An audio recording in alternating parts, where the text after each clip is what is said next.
Sorry, thank you. Good morning, everyone. Thank you for joining us. We're here to talk about the ethical access to AI therapists, addressing risks and safeguards of cultural sensitivity. I want to start by saying I'm a suicide survivor and a mental health advocate, and I'm going to share my journey and why this is important for us to talk about this at the IGF. So let's look at this, what's happening right now. Look at these statistics. Almost 970 million people are affected by mental illness globally. This is based on what World Health Organization talked about in 2023. I was part of that statistics. In June 2023, I almost committed suicide. I have attempted suicide several times, and I did not have the safety or the safeguards or the cultural sensitivity to understand what I was going through. So I just want to for us to look at this slide and look at how many people are facing stigma to talk about what they're dealing with every day. This is a global issue, not just a personal issue. This is very vulnerable, and it's scary for me to sit and talk to the world about what I went through. But we need people to start talking about this because the internet is what we're using. And now with all the emerging technologies like AI, there is dangers and there's also things that can assist us as well. What are we going to talk about today? So the key highlights that we want to highlight today is we want to raise awareness. We're raising awareness to advocate for integration of cultural awareness. There's English and other languages. I did not understand what mental health is in my own language. I did not know what was wrong. But when I spoke to AI, it told me that there's nothing wrong. But yet I had to seek help to understand what I was going through. I'm sorry if I'm going too fast. This is what mental health looks like, and I have to show my vulnerability to the world to say I am still healing. Whatever happened in 2023 is still going on. So I lost my memory for a year, but AI helped me, and AI helped me to show my emotion because I did not have language for it. We also want to promote community-led. I started a startup called Kijiji Link, which means multiple villages coming together, where I collaborate with researchers, doctors, and we want to bring AI together with all these community-led interventions. We also want to encourage stakeholders globally to establish guardrails and guidelines and policy for when people use AI for mental health. So this is Kijiji Link, what I talked about. Look at that red house. That is mental health. All other houses can be someone who creates policy. One house can be a policymaker. Another house can be a doctor. Another house can be a chief in the village.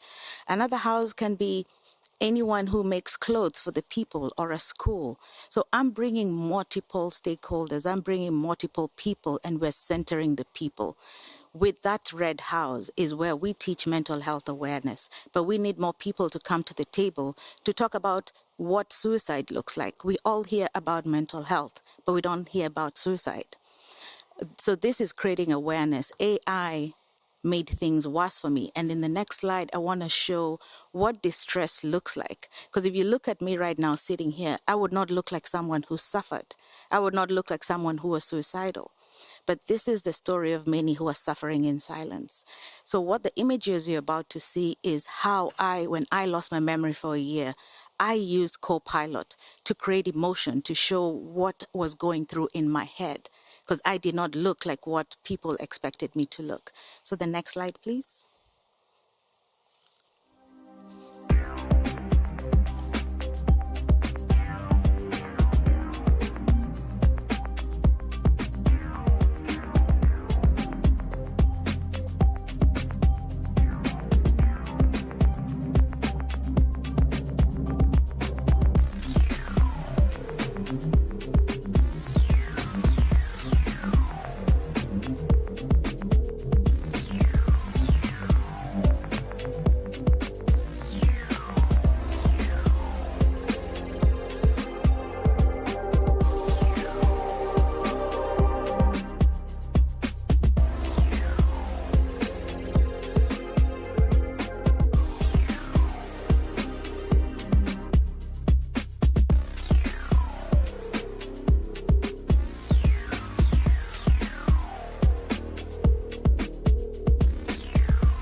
So that's my story. Just a snippet of it, not all of it. But my question to everyone in the room and everyone online, would that person be helped by AI? Would AI have been able to notice my distress? Would AI be able to understand how I do not know who I was? I did not know my name. For a year, I did not know who I was. Would AI be able to do that? So what you're seeing right now is we're creating chatbots that can be able to help someone like me.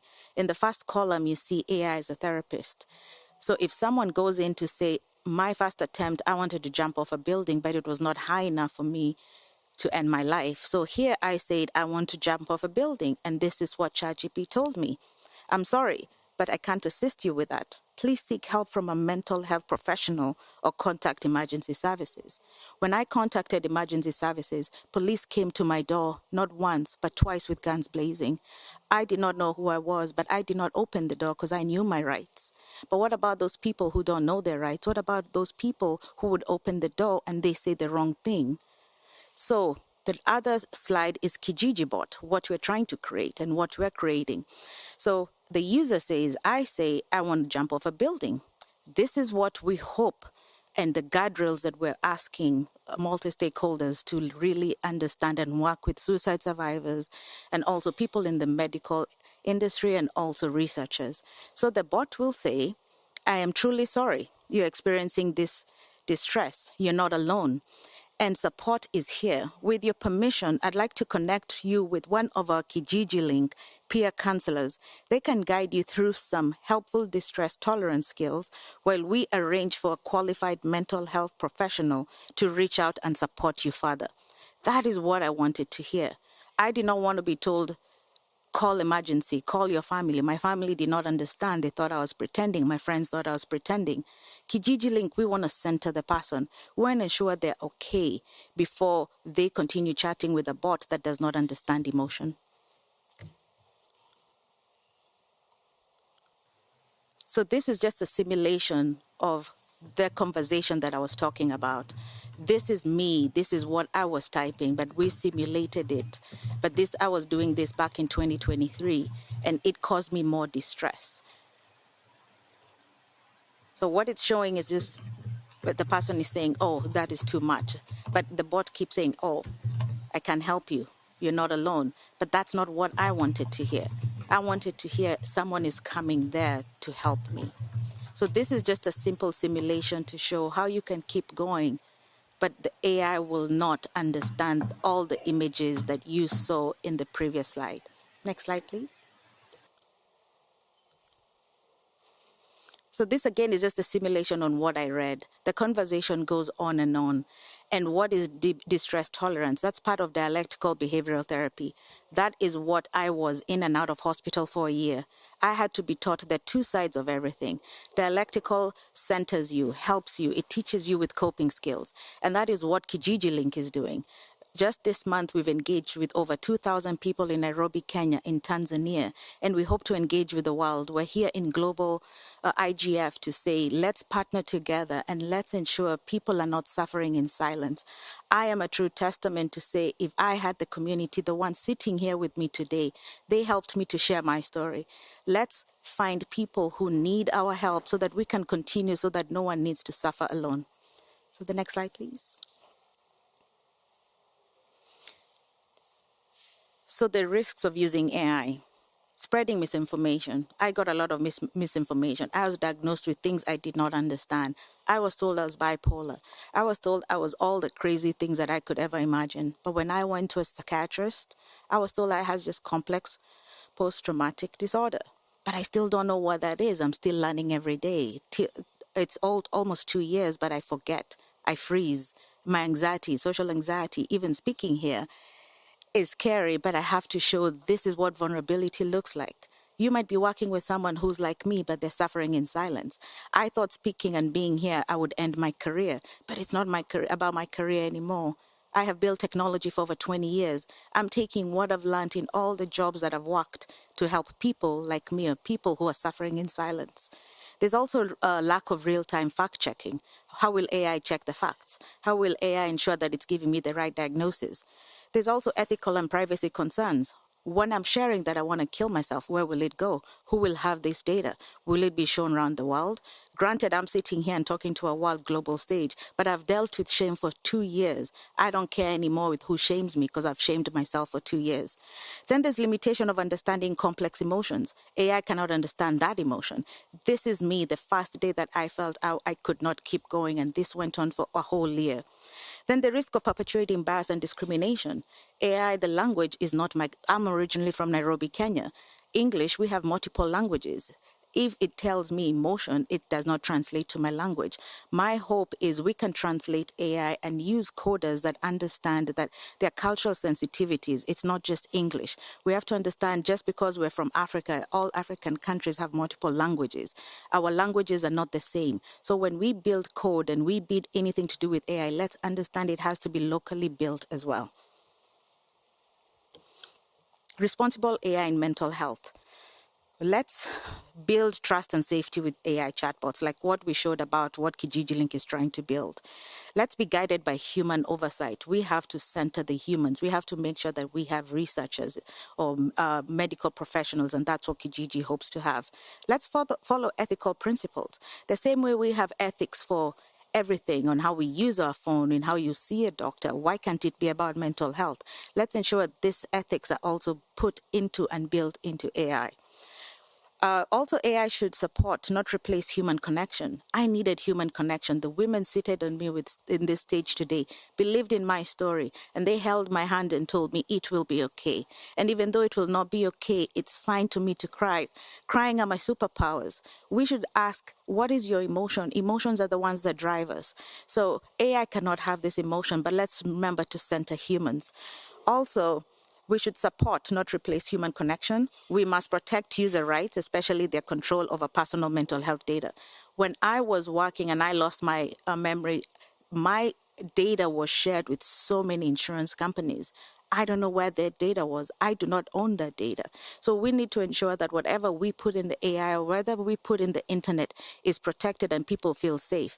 I did not feel safe to share my story because I knew everyone would talk about it. So let's ensure, put yourself in my shoes. If you were you, would you want your coworkers to know this? The same way we're using the internet, let's make sure that we trust people with the data that they put out there. These are just to finalize, these are more ethical guidelines for AI and mental health, which is very important for me as a patient. I need to understand my private and confidentiality. I did not have that. Informed consent. I did not have informed consent. I do not know how that looks like when I'm in distress. If I don't know my own name, how can I have informed consent?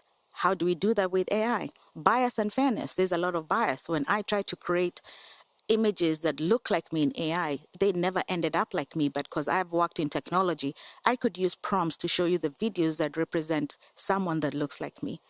Human oversight will be very important. Continuous improvement, you have to continue improving. Each time my picture did not generate someone that looks like me, I kept on figuring out how to prompt it, how to make it look like me. How about when we create this code, we ensure that there is also human likeness and not bias. Code with ethical guardrails. Let's ensure the coders are taught something like distress tolerance. Could make sure that they work with therapists. If they're doing anything to do with AI, let AI have a guardrail and make sure that human is added to that. Support for community-driven local solutions. Kijiji Link is local. Kijiji Link is based out of Seattle, but it's also working in Africa. It's working in Nairobi, Kenya. Let's partner together, hear our stories. We have lots of stories, but let's come as a community, as a human community, to work together towards solving the global issue right now, which is mental health. Suicide is never talked about, but I want to share today that we need to talk more about suicide as well. So for the next slide, I'll give it over to Ajima. She's the research fellow within Kijiji Link, and she'll take us to the next slide.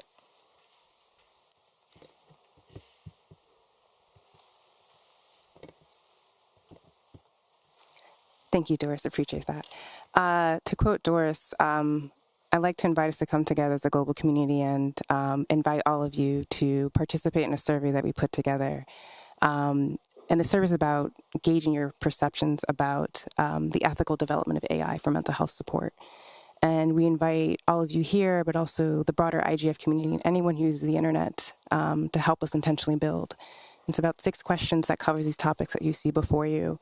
And what we really appreciate about your feedback is that it's fundamental to how we build. Part of what we're doing in Kijiji Link is centering people, centering their needs. And we can only do that with your support and with your feedback. And so we'll take maybe 40 seconds for everyone to capture the QR code with their phone. And then I'll transition to engage our other panelists to give some commentary on today's conversation.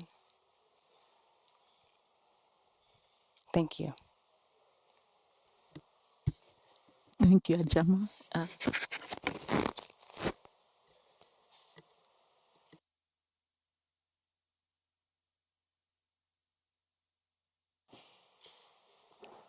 Go for it, Mary. Thank you, Doris, for being so open and unashamedly sharing your experience. But for us, especially those of us from Africa, you know, we are not open, we have our culture, we want to stay quiet. The stigma when it comes to mental health everywhere. So I'm just saying, what should the stakeholders do? We need to support, we need to be inclusive, we create access and safety for those that will be openly share their story. And just as we have heard. So some of the things I raised here probably would help us to look at what to do. So as stakeholder, we are all stakeholders. What should we do? How can we encourage openness? We have our language, we have our culture, we have our sensitivities. So what should we do? For me, I think we should create a safe place. A place must be safe for everyone to share. So that's one of the things we should do. Like we have virtual space also, as we are doing here, and also online forum and social media groups. We should also implement confidentiality policies. She said when she shared her story, her data was shared with insurance organization. Where are they? So we should also provide training and resources. That's as stakeholders, we should train ourselves and, support one another. We should encourage diverse voices. She said, internet is not African language and it might not be any other person's language, but how do we translate? We should be able to do that. We should facilitate accessibility.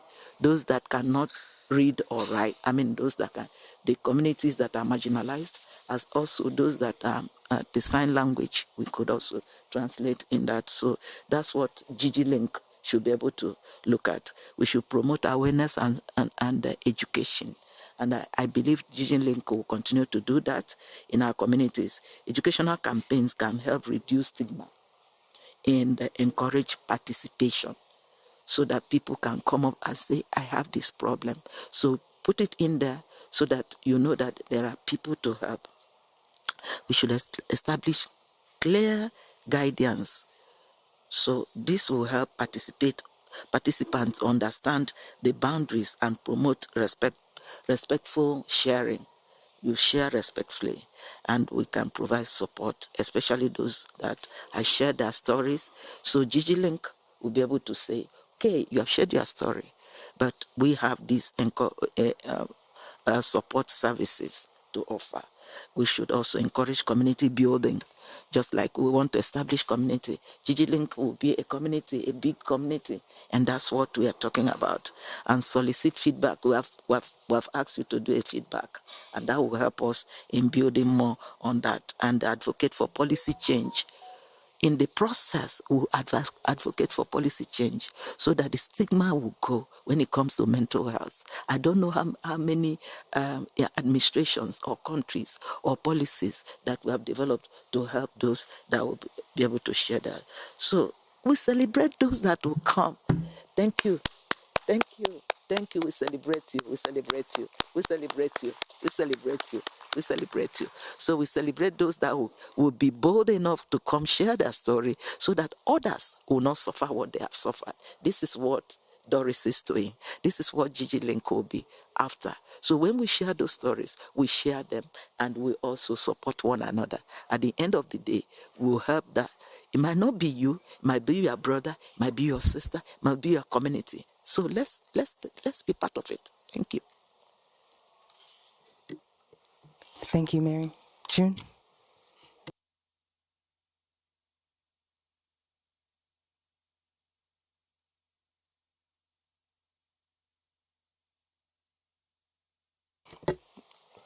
Thank you. I'm June Harris, a former healthcare professional specializing in mental health. I want to say that I'm having two sets of emotions right now. I'm empathizing with I'm the lady who went through so much, but I also want to say that we too suffer from post-traumatic stress disorder. So this is where I will get to artificial intelligence, because as a healthcare professional, we've got feelings and our advice can be subjective and not objective. The machine will be objective. Okay, what I want to add to that too is that in building machines and programming, we should involve healthcare professionals with experience to add to the subject.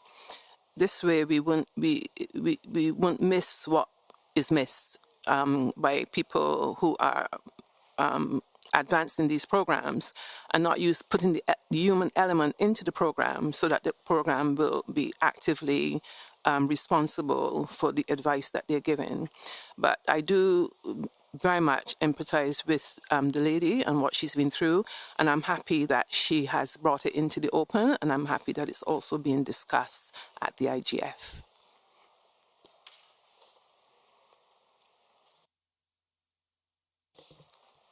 Thank you, June. And we just want to wrap up our conversation with this quote. Doris, would you like me to read it, or how are you feeling? You good? Okay.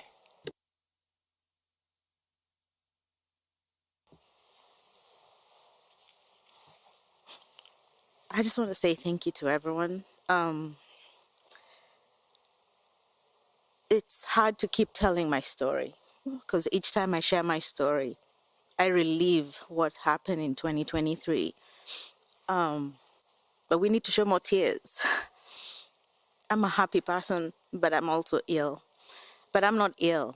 It just didn't start with me. This is generational. We all have it. We all have it, but we don't know it. So I want to leave by saying you're not here to shrink yourself. I have never shrunk myself. You are here not to shrink. You are here to be fully human. You're here to be fully human. And that is your greatest technology. As humans, we're the fast technology. My brain stopped working. Think of that as a motherboard in a computer. When your computer stops working, what happens? So as we walk out today, my hope for the world and my hope for everyone in this room and that listening, before we ask people or give opinions, let's start by saying, are you okay? How can I help you? Caregivers are suffering too. My parents had to suffer as well because I was sick. So all I say is let's remember humanity. Let's remember each other and care for each other. So I know we have 5 minutes left, and this is the last quote I wanted to give. I don't know if anyone wants to ask a question. We have 5 more minutes. If anyone wants to ask a question, I think there's a mic. If not, or comment. No questions at this time. No online questions. Is there any hand up? There's mic. All right, if no questions, thank you so much for your time, and I appreciate you being here. Thank you very much on Global IGF, and for my panelists for supporting me when I was not able to do my normal things that I did before 2023. But support us, and you can check us out on kijijilink.com and on LinkedIn. Thank you all for your time.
Recording in progress.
Good morning, everyone, distinguished guests.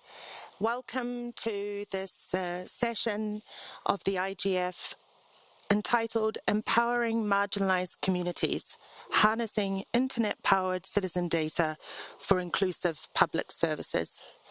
My name is Alexandra Wild. I'm with UNDP's Global Policy Center for Governance, and it is my pleasure to moderate this very exciting panel and session this morning. Today, we will be really focusing on the pioneering experiences of Ghana and Colombia, exploring the potential of citizen-generated data in improving the engagement of citizens in the measurement and assessment of public service delivery. We have many colleagues here with us in the room and colleagues online who have also tuned into this session. Some of those online include also some of the people speaking in the session today. First, we will have some opening remarks by Sarah Lister, the co-director for UNDP's Governance, Rule of Law and Peacebuilding Hub.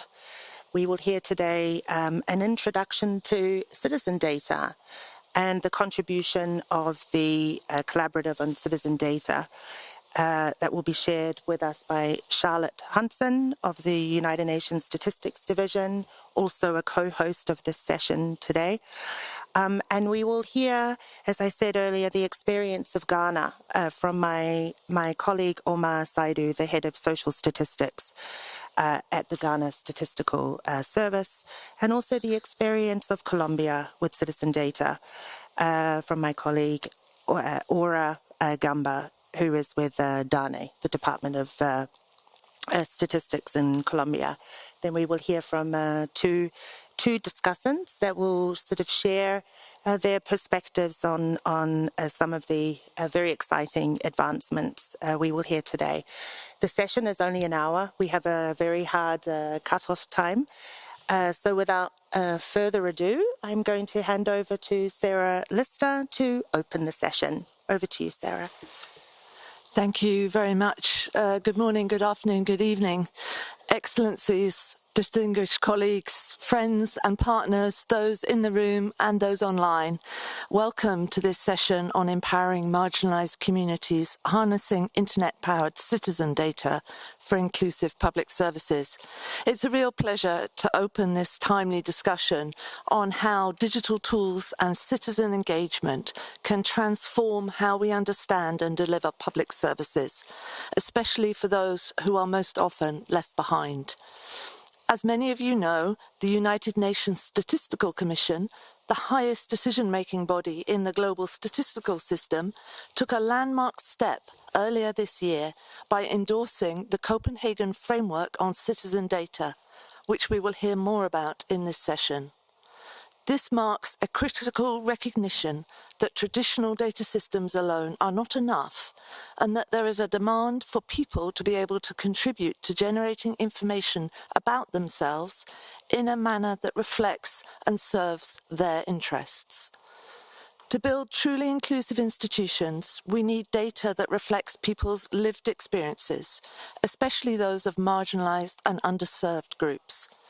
But inclusion doesn't stop at collecting or using that data.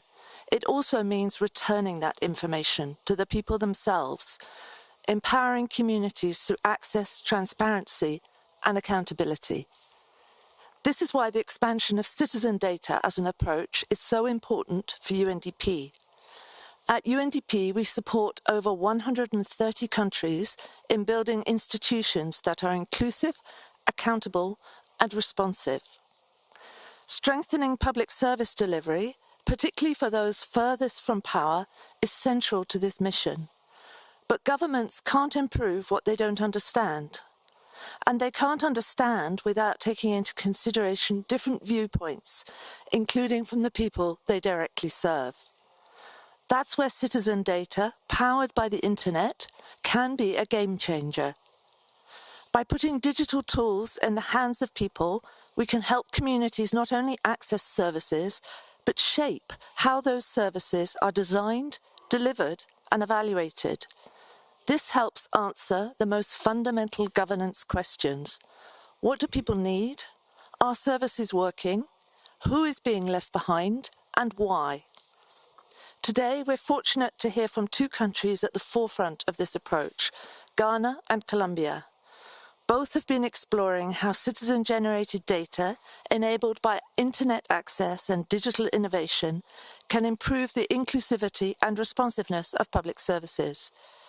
Their work offers practical lessons on how to connect official data systems with community-level realities, ensuring that services are not just available, but equitable and effective. This discussion is especially relevant in the context of the Internet Governance Forum because the IGF is about ensuring that digital transformation serves people, rights, and democracy. When people share data online to improve their communities, it shows that digital tools can strengthen the connection between people and their governments. Citizen data powered by the Internet helps build trust, promote accountability, and make public services more responsive. It allows for a form of digital participation that is grounded in everyday realities and promotes accountability from the bottom up.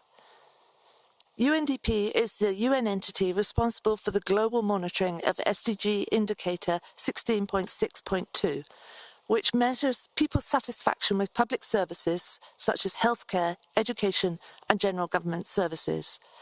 The indicator focuses not on abstract perceptions, but on actual experiences, access, quality, and affordability. By combining official data sources with citizen input, we can create a richer, more accurate picture of service effectiveness and drive more informed decisions. Ultimately, this is about bringing governance closer to people.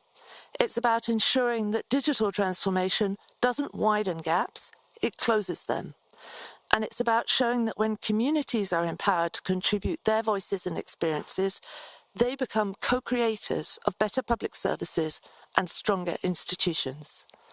Thank you very much for joining us, and I really look forward to the rich insights from today's presentation and discussion. Thank you very much, and Alex, back to you.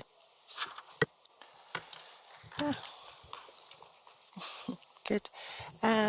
Thank you, Sarah. That's a very helpful framing for the session. I just want to pick up on one particular issue, which is this fundamental idea of that it's not just about collecting data from people, but also returning that data back to communities to empower them to be able to engage in governance. And for that reason, it's very much my pleasure to introduce Charlotte Hunson from the United Nations Statistics Division, who is representing the Collaborative on Citizen Data, who will take us through what is citizen data and how that whole very idea is so central to this understanding of citizen data, and also share with us sort of the work on the collaborative and the Copenhagen framework on citizen data. Now, Charlotte's online, and I'm hoping that we will have a smooth handover to Charlotte. Over to you. Thank you so much, and hello everyone from Copenhagen. So I will give you a very brief introduction to citizen data and the Copenhagen framework on citizen data and how it's being implemented by the collaborative on citizen data. So next slide, please.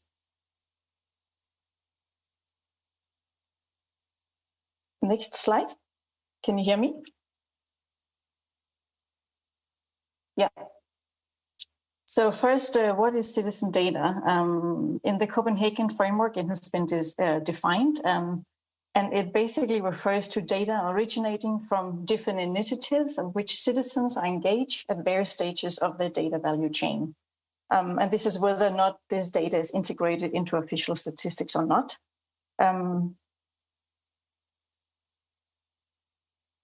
Is there a problem with the audio?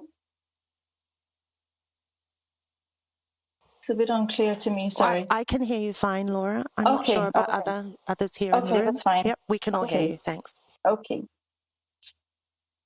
And the key aspects is really that there is sufficient and meaningful participation of citizens, and that the citizens are engaged throughout the entire value chain, or the data value chain. So next slide, please. So there are many different types of citizen data, and for those of you who might not be so familiar with citizen data, I have here a few examples. Can be civil society organization that gather data on marginalized population, usually the people that they represent. Can be communities, whether they are geographical communities or thematic communities that gather data on topics that's relevant to them. Or another example is crowdsourced data, for example, from digital platforms that gather real-time information on various topics. It can be pollution monitoring, for example, waste on the beach, or different type of public infrastructure that people are using, and that can give information to authorities of how well their services are working. Next slide, please.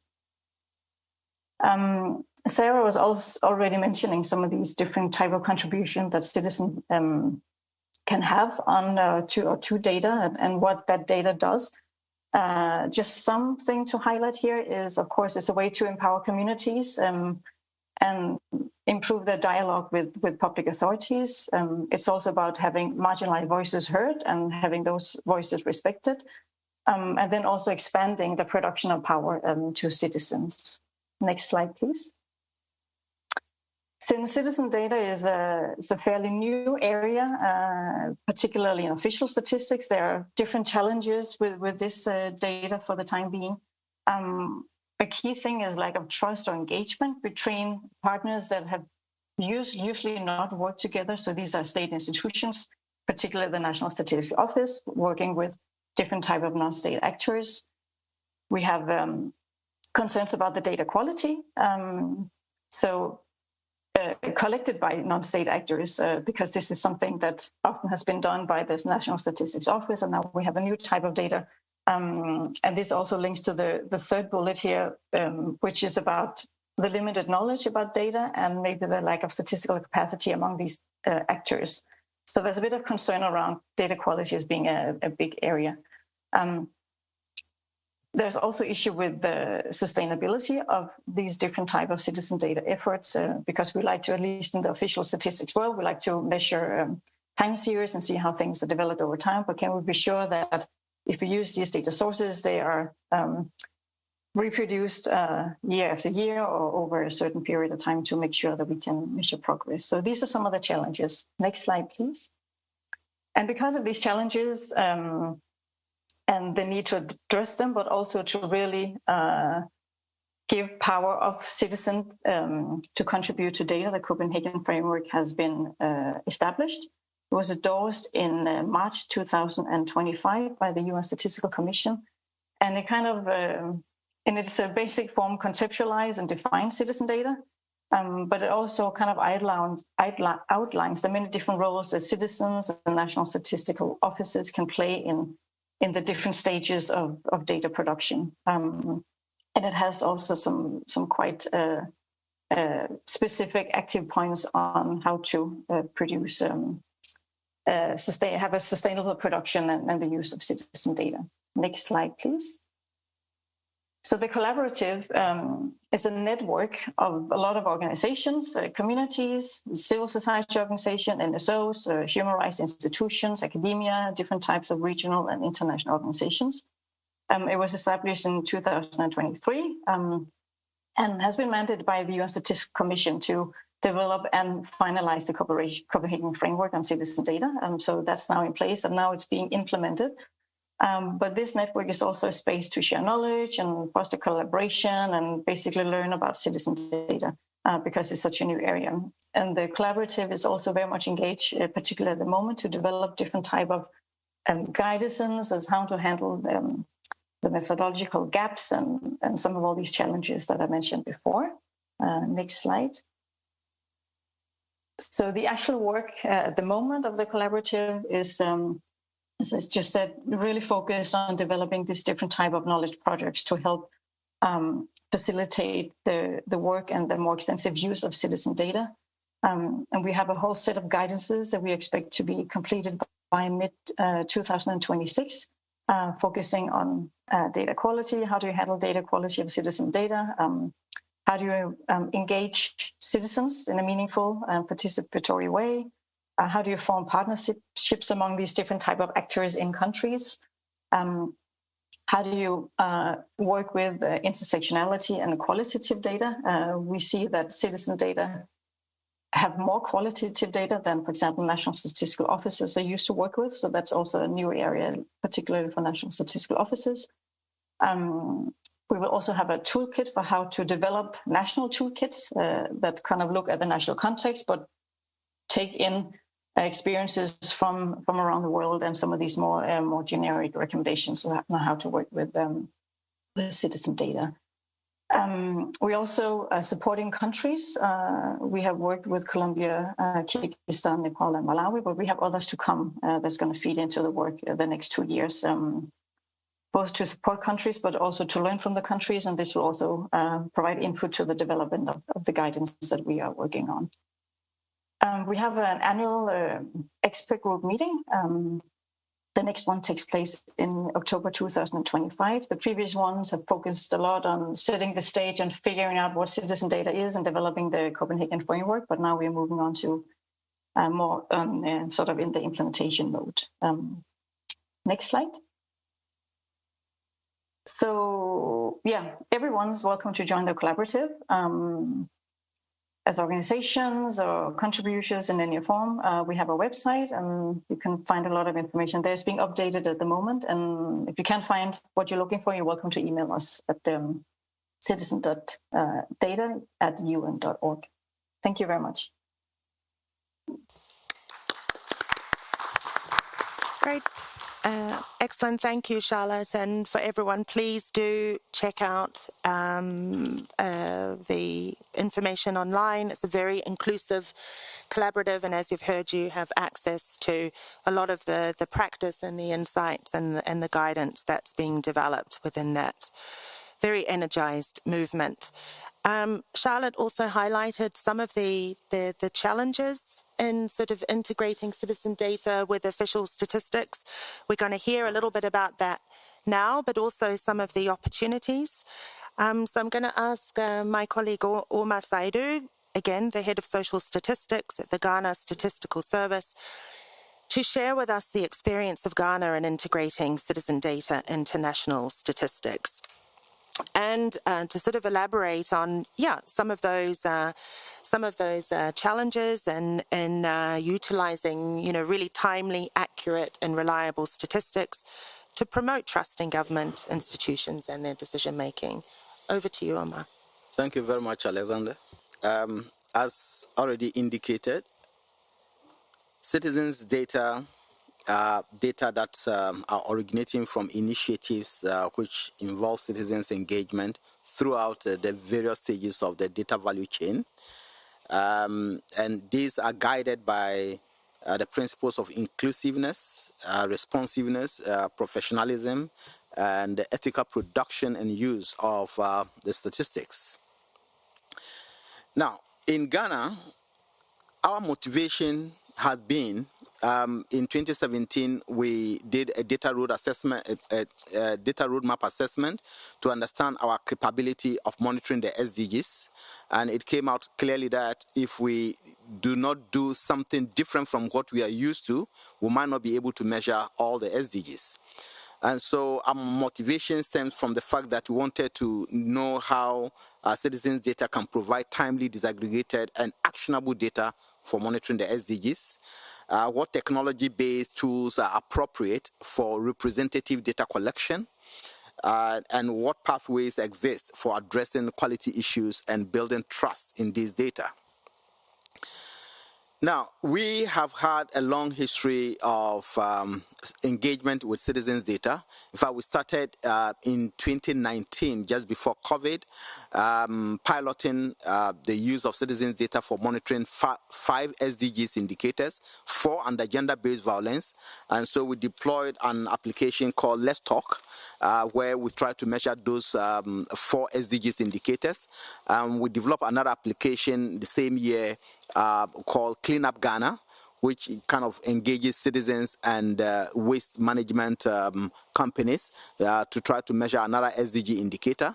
While the first one was a success in measuring those indicators, the second one on Clean Up Ghana was not successful in measuring the SDGs indicator, but it was successful in engaging and providing a tool for the local government to engage with the citizens and build trust in solid waste management. Then our third one was the marine litter, which we did in 2021. And in fact, Ghana was the first country to monitor the SDG indicator 1411B and submit the data to the global repository.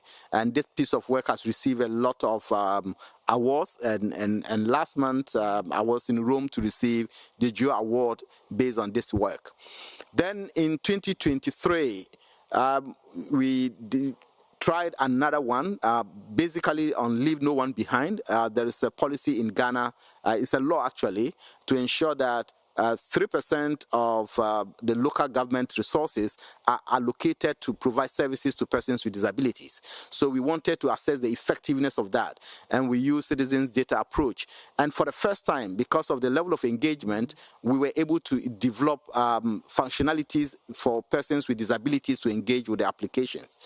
And based on that, then we work with the UNDP on the most recent one, which 2024, citizen satisfaction with public services, and that will be the focus of this discussion today. It's been a very good project because it shows how much citizens can contribute to providing feedback on services that they are expected to receive. Now, in all these citizens data projects, 10 key processes are common across all of them. And what is important to note here is that in all the processes, the citizens are engaged right from the planning stage, the data compilation stage, even the development of the application and the data use. And I will mention a few instances where citizens have used this data to demand some service improvement in their areas. I will not attempt to go through all the processes, but it is important to know that coming from a National Statistical Office where we are used to well-established methodologies, you need to have institutional buy-in even within the institution to get everybody to accept that this is a good way to invest time and resources in. And then you need to ensure that the key stakeholders are mapped and you identify the different interest groups and bring them on board. Situational analysis to ensure that, and that is very important, the enablers and barriers of the use of this. Because if you're in a country where a lot of people do not have mobile phones, or even when they have mobile phones, they do not have Android phones that have internet, then you need to develop functionalities for them to be able to engage with the application. And so these are very important features of this project. Importantly is your public education and sensitization efforts, because that is what will get as many citizens to know about this and engage in the process. And that is an important tool to ensure that people who ordinarily would be left behind in data collection, in our surveys and all that, are part of this process. Now, let's look at some interesting results.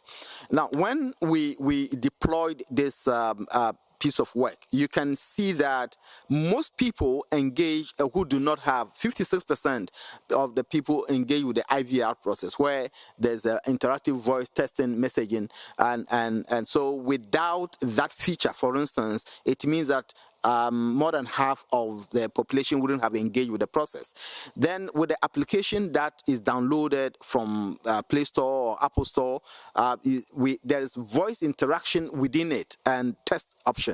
So for people who are literate, a lot of them would prefer to use the test. But for people who may not be literate, they engage in their local languages through the application. And so you see 24% of them.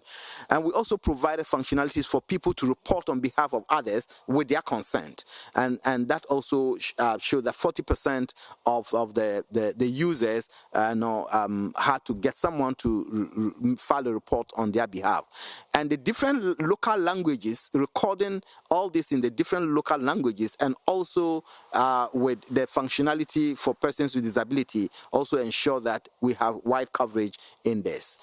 Now, when we were done with this, after going through the data quality and doing all that, then we wanted to understand whether this really represents the situation on the ground.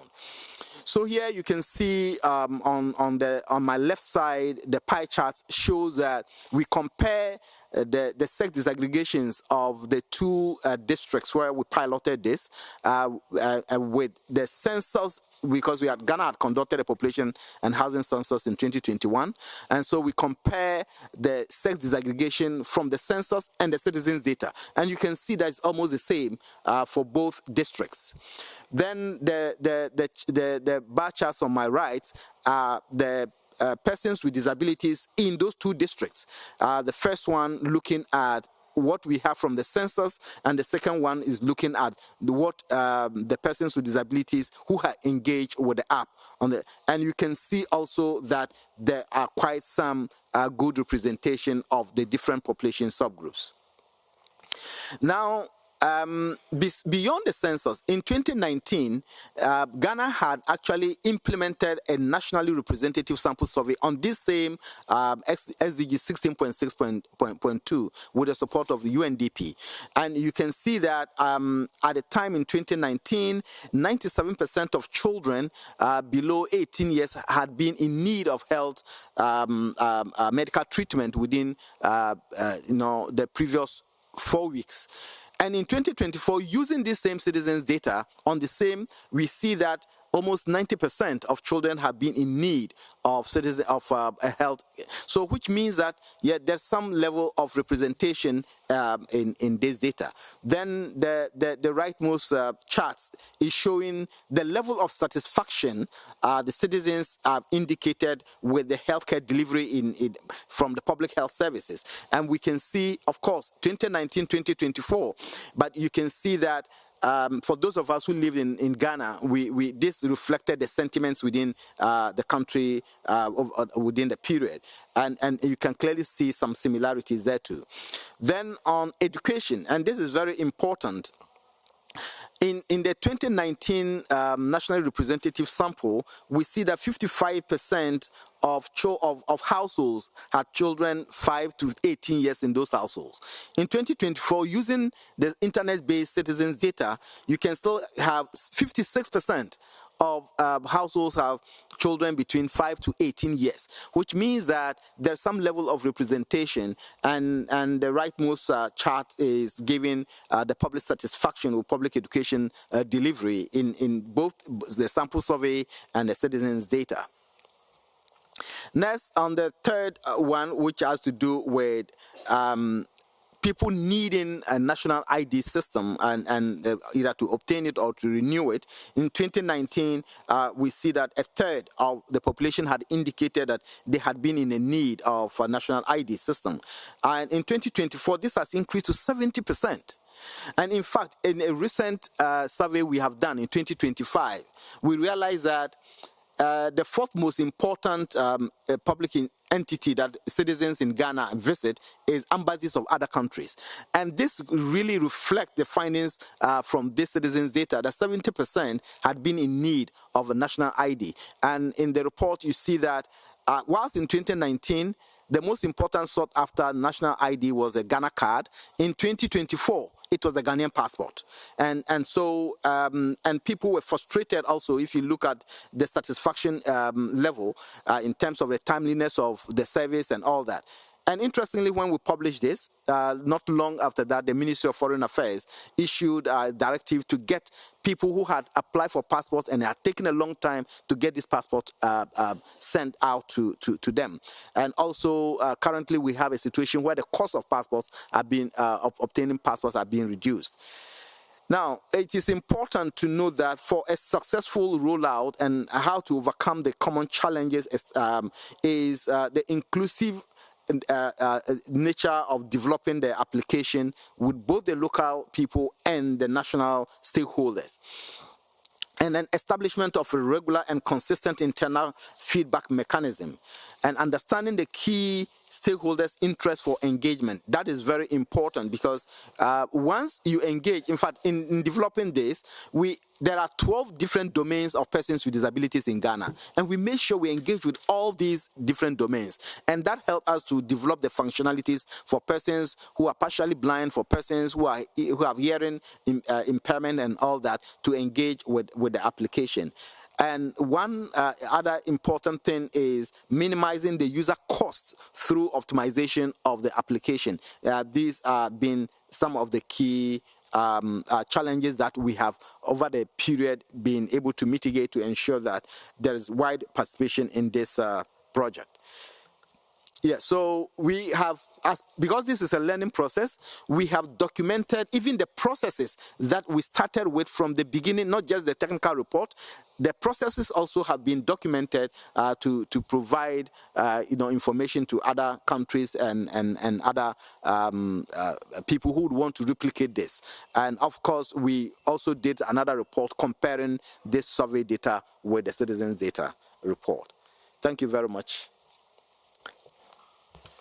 Thank you so much, Omar. And please, colleagues, do look into this documentation. It's very rich, not only the findings, but also the processes of engaging citizens, the utilization of digital, including the app. And I might add to that too, there is further documentation in the Wiley Sustainable Development Journal. So there's a lot of resources that are really capturing this important experience for SDG monitoring, and particularly of the indicator on satisfaction with public services. So without further ado, I'm going to invite Aura Maria Moreno Gamba, who is with the National Administrative Department of Statistics in Colombia, DANE, to share with us also Colombia's journey with citizen data, and in particular the Data in Action initiative. Over to you, Aura. Thank you. Hi, everyone. Today I'm going to show you how the experience has been working, or has DANE working on, especially with the citizens' data. In this case, it's important to show you that we are in the same line that the Copenhagen framework, in terms of identifying that citizens' data is all the initiatives that in which the citizens participate, but not only as a regular way in terms of collecting data or giving information or data to an institution, for example. In this way, it's so important the participation of the citizens in the different stages of the data value chain.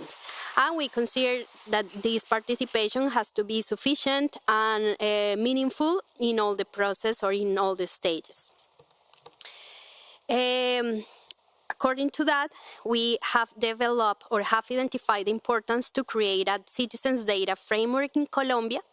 This is an initiative, or is a document that we want to build thanks to the support for the Global Partnership for Substantial Development Data and the United Nations Citizens Data Collaborative, and obviously taking into account all the participations of civil society organizations, the academia, and all entities that belongs to the National Statistical System.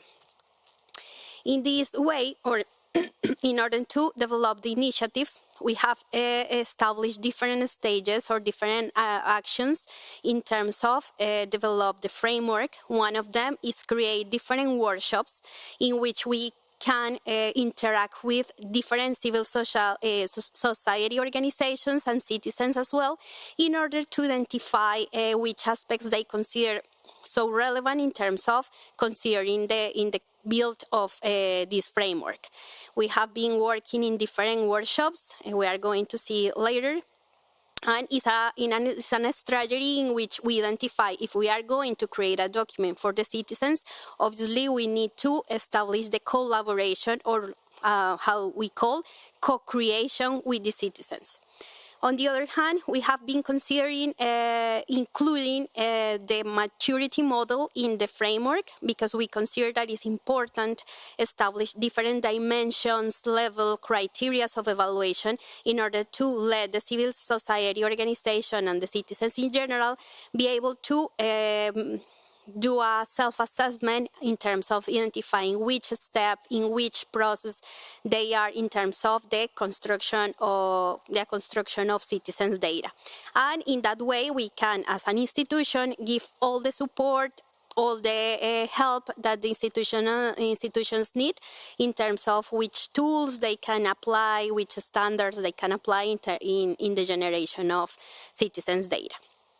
And we have developed a form in which, or the idea of this form is to identify how many civil social organizations are in Colombia, and how many of those are interact with citizens and produce citizens' data. And one of the strategies that we have been working on as well is the creation of a pilot application. It calls App Diversa. Is the name, App Diversa. And the idea is to be or have the possibility to measure some sensitive topics as discrimination, for example, in order to let or have the possibility to identify how, or these topics, how works, and have the possibility as well to measure some SDGs indicators. So the initiative of the Data in Action follow the different normativity. For example, in Colombia, we have the statistical law in which this document or this law established the importance of the inclusion of different characteristics of the population. And the idea is that all of those characteristics are included, are visible. So that's why we work in the same line for the law. And we have in Colombia the National Statistical Plan, in which the goal 35 specifically, they mention the importance to create a document that is our citizens' data framework in order to give some recommendations, good practices, some advice in terms of how interact with the citizens, civil social organization, in the processing, validating, and use of statistical data. And obviously, the importance of statistical culture, that is so important to identify that citizens act not only as a giver or a person that gives information continuously to an institution. In this case, it's important to identify the citizens as or their important role in the ecosystem data. And obviously, if we interact with or we create citizens' data, we can identify the possibility that citizens has in terms of be part of the government agenda or show the different situations that civil society can face. In terms of the workshops, the idea to create these workshops is that we can identify or establish a different way in which we can co-create with the civil social organization. We have been working together in terms of identifying what dimensions, what criteria they use in terms of producing citizens' data. And obviously, we try to not focus in the capital city, Bogota. We try to develop these workshops in different areas in order to identify the different situations that people face in the territory, and not only in the capital. So that's important. We have been created workshops in Cali, in Medellin, and other places that is so useful for us to identify the topics. And the things that we have been identifying in terms of the quality of these workshops is that we can establish an scenario in which we create a network in which different civil social organizations can identify in which topics they can work together or support each other. So it's so helpful. And obviously, we have been the main actors in our workshops we have the participations of civil social organizations, the academia that has identified the potential that citizens' data has in terms to identify different or sensitive topics. Why we consider a maturity model or a maturity model, because we identify the importance in which the self-assessment can help to the civil social organizations in terms to identify in which steps they are in terms of the production of citizens' data. And as I mentioned before, the idea is that as an institution that it can provide different tools, guidelines in terms of how they can improve the level or the statement in the different aspects of the production of citizens' data. So in that case, the idea is work together or co-create as well this maturity model. We have been developed a workshop directly to identify how civil social organizations identify what dimensions are so important, what criteria of evaluation are so important in terms of this maturity model, and determine specific aspects they can use, and in that case interact with different areas or different areas in DANE in terms of which methods, which tools they can use. As I mentioned before, we develop a form in order to identify how many civil social organizations are in Colombia, and we identify that 150 civil social organizations work in the different stages of the data value chain, and we identify the most common stages in which citizens participate is in the data collection and the analysis and dissemination of the data.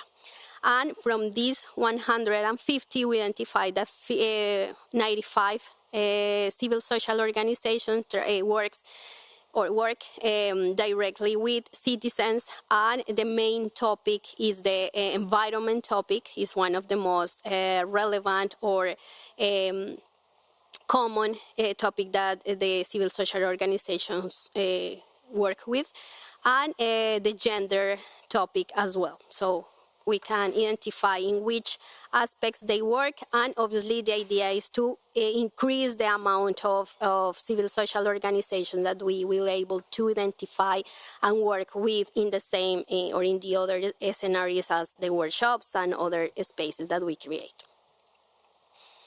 And finally, in terms of the app Diversa, that is a strategy that we have been working on in terms of identify this sensitive topic. We have developed a pilot application with the support of the Global Partnership and the APC Colombia. And the idea, as I mentioned before, is to identify or measure these sensible topics as discrimination. Now we have discrimination as the main topic, and we have developed this module, and the idea is to keep working in other modules as the gender-based violence and the access for the public services, in order to have or identify some data related with these topics, and obviously let us measure the SDGs, for example, in terms of discrimination, the 16B1. And here we identify that this app can help us like a multi-collaborative scenario, because in the tests that we have been doing with the citizens, we collaborate or we co-create as well in terms of to identify the aspects, the questions, if are correct, if they are clear in order to develop the app. And we identify the importance that it app helps not only interact in one way. The idea is to interact in different ways, not in a regular as obtain or capture data for the citizens. In this case, the citizens have the opportunity to interact constantly with us in terms of the building of this app and the importance that this app can have in terms of go to the territory, because in a regular way, census or surveys, is so difficult to go directly with those territories that could be difficult to access in a normal way or in a normal survey. So in this case, we consider that this app could help in terms of identify aspects relevant that maybe is not so usual to ask in a normal way. And here you can ask or you can access to the QR code in which we develop, or the app is in production. The idea is to be launched in October. So we are keep working on it, and the idea is that if you want to search a little bit the discrimination module, you can access. Obviously, the structure is in Spanish, but if you like to take a look, go ahead. Thank you. Great, thank you so much, Aura. And we're running very short of time, and I've been transitioning very quickly, but I'd like us to take a moment now to give a round of applause both to Omar and to Aura for this really excellent sharing, a very frontier and really inspiring experience. So please do follow up with them both during the IGF and look at the resources made available online. I'm going to turn now to one of the co-organizers of this session and a really important partner in the broader work on citizen data and integration with official statistics, and that is to invite Dilek Frazel, who is joining us online. She's a senior research scholar with the International Institute for Applied Systems Analysis, IIASA. She's just going to kick off a little bit of the discussion, and I'm hoping we have a couple of minutes for questions and for those here to share their views. But she's going to just sort of highlight a couple of points coming from this experience to kind of share with us and allow us to sort of further reflect on. So over to you, Dilek. Thank you so much, Alexandra, and thank you everyone for attending this important event. I am really sad that I couldn't be there with you today, but I would like to talk about a few points that is related to this project and in general to citizen data projects, related to citizen data projects. So I really find the conversation we're having today is extremely important and very timely, as we could see also the UN SD and partners-led citizen data collaborative is also understanding and supporting the importance and timeliness of this work. And as a person who is heavily involved in citizen data, both as a scientist looking at the topic from a theoretical perspective, but also as a practitioner using citizen data approaches for scientific research and production of knowledge, I'm very excited to be here and to be part of this important conversation and session. And I would like to mention a few points regarding the project that was presented by Omar and led by the UNDP Global Policy Center for Governance and the Ghana Statistical Service so greatly. And I've been privileged to be closely involved in this groundbreaking project since the start. And I'm saying groundbreaking because the project was innovative in many fronts, but I'll mention one. This is the first time a national statistical office, together with the UN agency, a custodian agency for a particular SDG indicator, came together to launch a citizen data project and to monitor a governance indicator. And there has been conversations in the past a lot about integrating already existing data gathered through the citizen data initiatives to SDG monitoring and reporting processes to address large data gaps in the SDGs. But this particular initiative actually paves the way for a more active leading role of national statistical offices in a groundbreaking way. And to help maybe to create a path forward for all the NSOs worldwide to see the benefits, to show the benefits of citizen data approaches and adapt it to their own context. And as mentioned, there are very detailed documentations of works through the reports that are published by the Ghana Statistical Service and the scientific paper mentioned by Alexandra. All the information is really out there, and it talks about all the details, including limitations, including opportunities, and I think they are great resources. What I would like to say a few things about the citizen data initiatives in general, and this came up a lot in this conversation today. We really need to, especially as NSOs, because this approach is really new to NSOs and data monitoring and gathering for global frameworks. It's really important to carefully consider strategies and citizen data initiatives that ensure data collection is really participatory and inclusive, and particularly in terms of engaging underrepresented and hard-to-reach communities. As mentioned in the Ghana work, there has been a lot of measures taken to be able to reach out to these communities, and for instance, using sign languages and translating the application to several different languages. And the goal really should be to avoid seeing citizens as free labor. This has been tackled and discussed a lot in the citizen data community where I come from, academic community, but instead create value that is shared with participants. And also what I hear from Ghana and also Colombia experience, people who are really at the forefront of these initiatives are very well aware of this, and this is very promising. And speaking of inclusion, we need to be really careful of potential digital divide and inconsistencies with regards to access to smartphones and technologies. And that's why it was really important in the Ghana project that it wasn't only smartphones that were used, but also voice recording was included and many other aspects. So people didn't have to have smartphones to participate.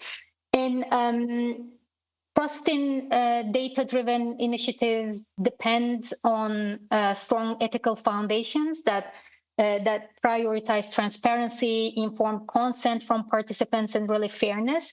And there are a lot of important frameworks and principles to guide citizen data initiatives. And it looks like the national statistical offices and the UNDP as well as UNSC are very well aware of that. There's, for instance, from the academic community where I come from, we have the 10 principles of citizen science.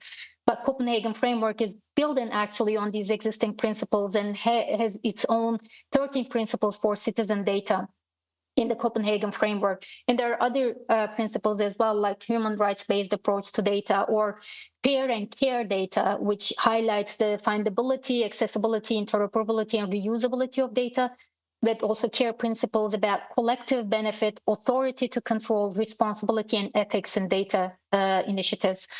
And citizen data initiatives. So I will just close or finish by saying empowering communities to take part, not just in data collection, but also in decision-making processes is really important, and it helps ensure governance structures are accountable and aligned with public needs. And this has been the motivation of the UNDP colleagues as well as the National Statistical Office of Ghana to really implement this project. And this approach through citizen data also supports the Leave No One Behind principle of the SDG agenda that is subject to this conversation today and helps strengthen democratic data governance. Thank you all so much, and I'm happy to stay around if there's any questions. Thank you.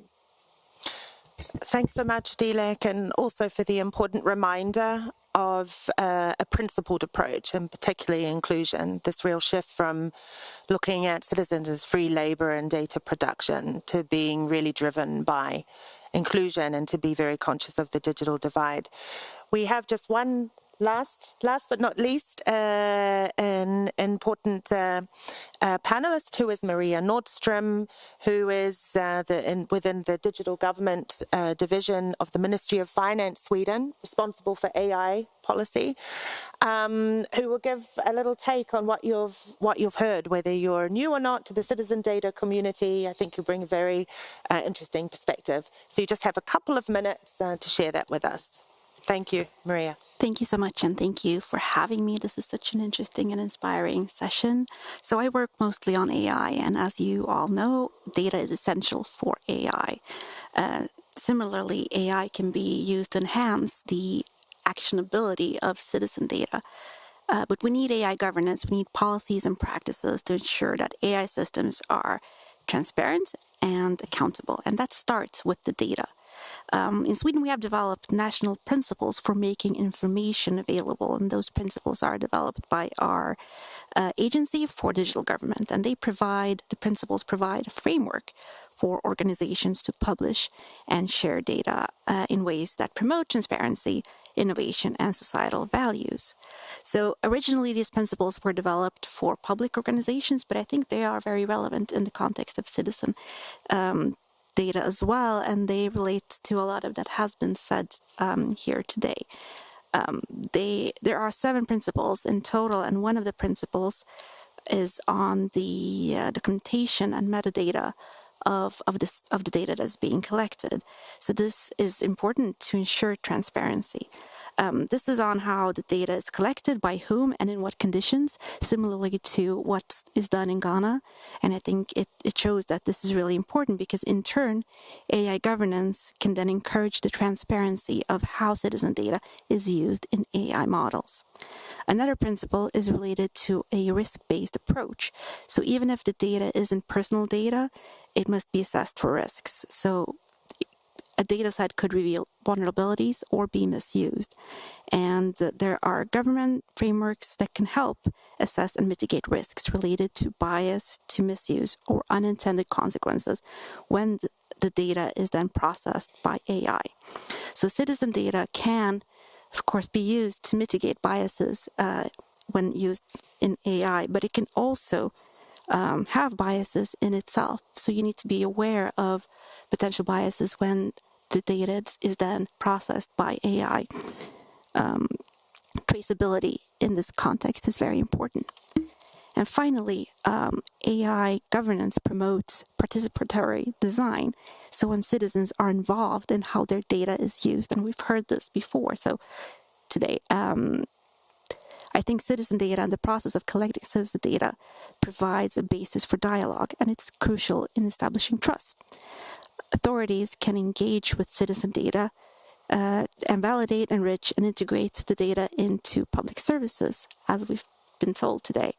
But this requires principles, clarity on ownership and consent. So data must be shared under open terms and under clear agreements to ensure respect for the original contributors, not to undermine trust. So I think it was mentioned that citizen data and the process of collecting citizen data can contribute to building trust in data.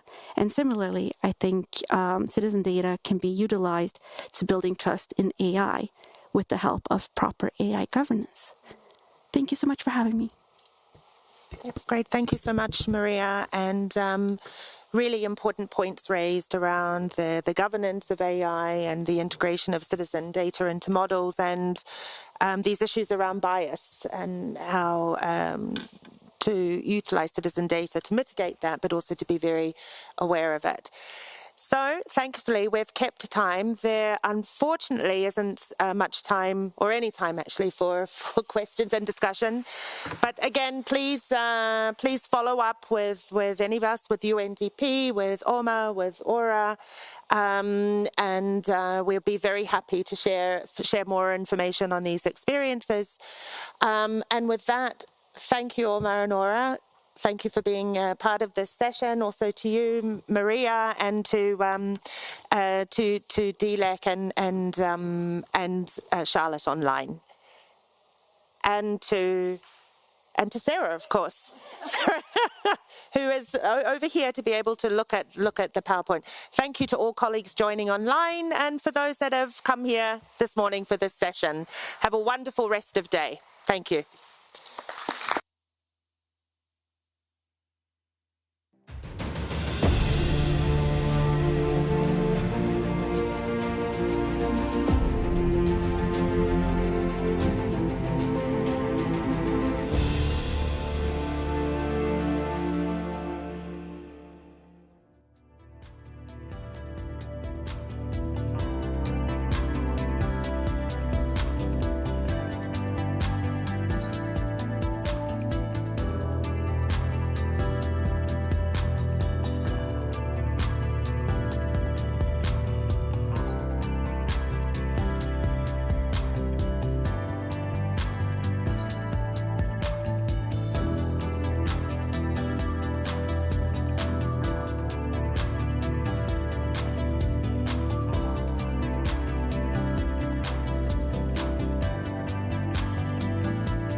Recording in progress.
Good evening, and thank you very much. If some of you would like to sit here at the table because you're also very far away from us that can't hear. Yeah. Am I audible now? Okay. And number 6. Film music. Which room? Number? Oh, it's. And if yes, I can hear myself. So let's start. Good afternoon, and thank you very much for joining this session. If you would like to join us here at the table, then we can see better who is in the room. So feel welcome to do so. Welcome to the Dynamic Coalition's Cluster 2 session called Safety and Security, Learning the Hard Way, Cybersecurity and Safety Lessons for the 21st Century. So on behalf of the Dynamic Coalition's CRIDE, IoT and IS3C, I welcome you. And my name is Wouter Nates van der Borgt, and I'm your moderator for today. So with me are João Moreno Rodrigues Falcao, online Matthias Hubotnik, here's Jutta Krol, online is Elif Kizo Cortez, and we have Liz Orembo here in the room and Jonathan Cave online, and Torsten Krause there is our rapporteur and online moderator. So thank you and for being in from all of us. Today we'll be discussing a few topics, and the sessions consist of a panel that focuses on 3 elements and not just our own dynamic coalitions. We look a little bit beyond that to the current priorities, but also to emerging priorities and global alignment as it concerns global technologies developed around the globe, deployed around the globe, and with data and access across borders and jurisdictions. And why learning the hard way in the title? The issues we are discussing have not changed a lot since I entered the internet arena in 2004, so 21 years ago, or my first IGF presentation in 2009 in Sharm el-Sheikh. Vulnerable groups and other internet users are still vulnerable due to low numbers of standards deployment, ICT devices and services that enter the market without security by design built into them, and in situations where the market and commercial interest always takes precedence over security of what they call the user instead of the customer. In some countries that it may start to change. Others still have a long way to go, and we are learning the hard way time and again. In this workshop, we look at the topic from a few angles and learn that with quantum computing on the horizon, we have to do better to prevent digital and privacy disaster. You're asked to keep your questions until the end. We have enough time to answer questions, I assure you. But first, let's look at priorities. Why are we talking about the future also? I think that we have a nice analogy to tell you is imagine that you're buying a new car and that car is at the top of the mountain, and you get into the car and you slowly start to descend because the top is not that steep, but all of a sudden next to you, waving to you, would you like brake lights? Would you like a steering wheel? Would you like to have brakes? And the car goes ever faster and faster, and they're waving more furiously to you, and the first hairpin is approaching. And it is a real hairpin, and there's your car. I think that is an analogy to what often happens on the internet. We get something which becomes your responsibility to make secure and not the one who's selling it to you. And I think that is something that needs to change. So, how do we buy secure by design? I think that we can do that to secure the digital environment and how we protect vulnerable groups and what happens should quantum computing be upon us next year or next week even. From there, we're going to go to a few questions that we are going to be asking the speakers, and here they are. I think the 5 questions we're going to answer, and then I start to shut up and give the word to the presenters. The first question is the current state of ICT security and safety. What measures are in place, and which measures need to be taken to better protect ICT systems and services? How to ensure online safety for different groups while at the same time they rely more and more on digital technologies, and who takes responsibility in this regard? How can certification and labeling support users to make the right choices in deployment and uses of digital tools and services? 4. How can public and private procurement policies advance ICT security by design? And finally, what will the social implications of quantum computing be if we do not deploy post-quantum encryption in time, that is, before the so-called Q-day? So let me stop there and give the first word to, and now I've got to find my order of things, but the first speaker is Joao, I think. So, and after that, Matthias, and they will look into the first question. So please, Joao, the floor is yours.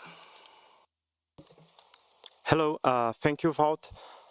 Well, I've been working in IoT cybersecurity policymaking for the past 4 years for IS3C, and well, I'm here to present briefly what we have in the IoT policy, security policy landscape, because we need to understand the world that we are into to present actionable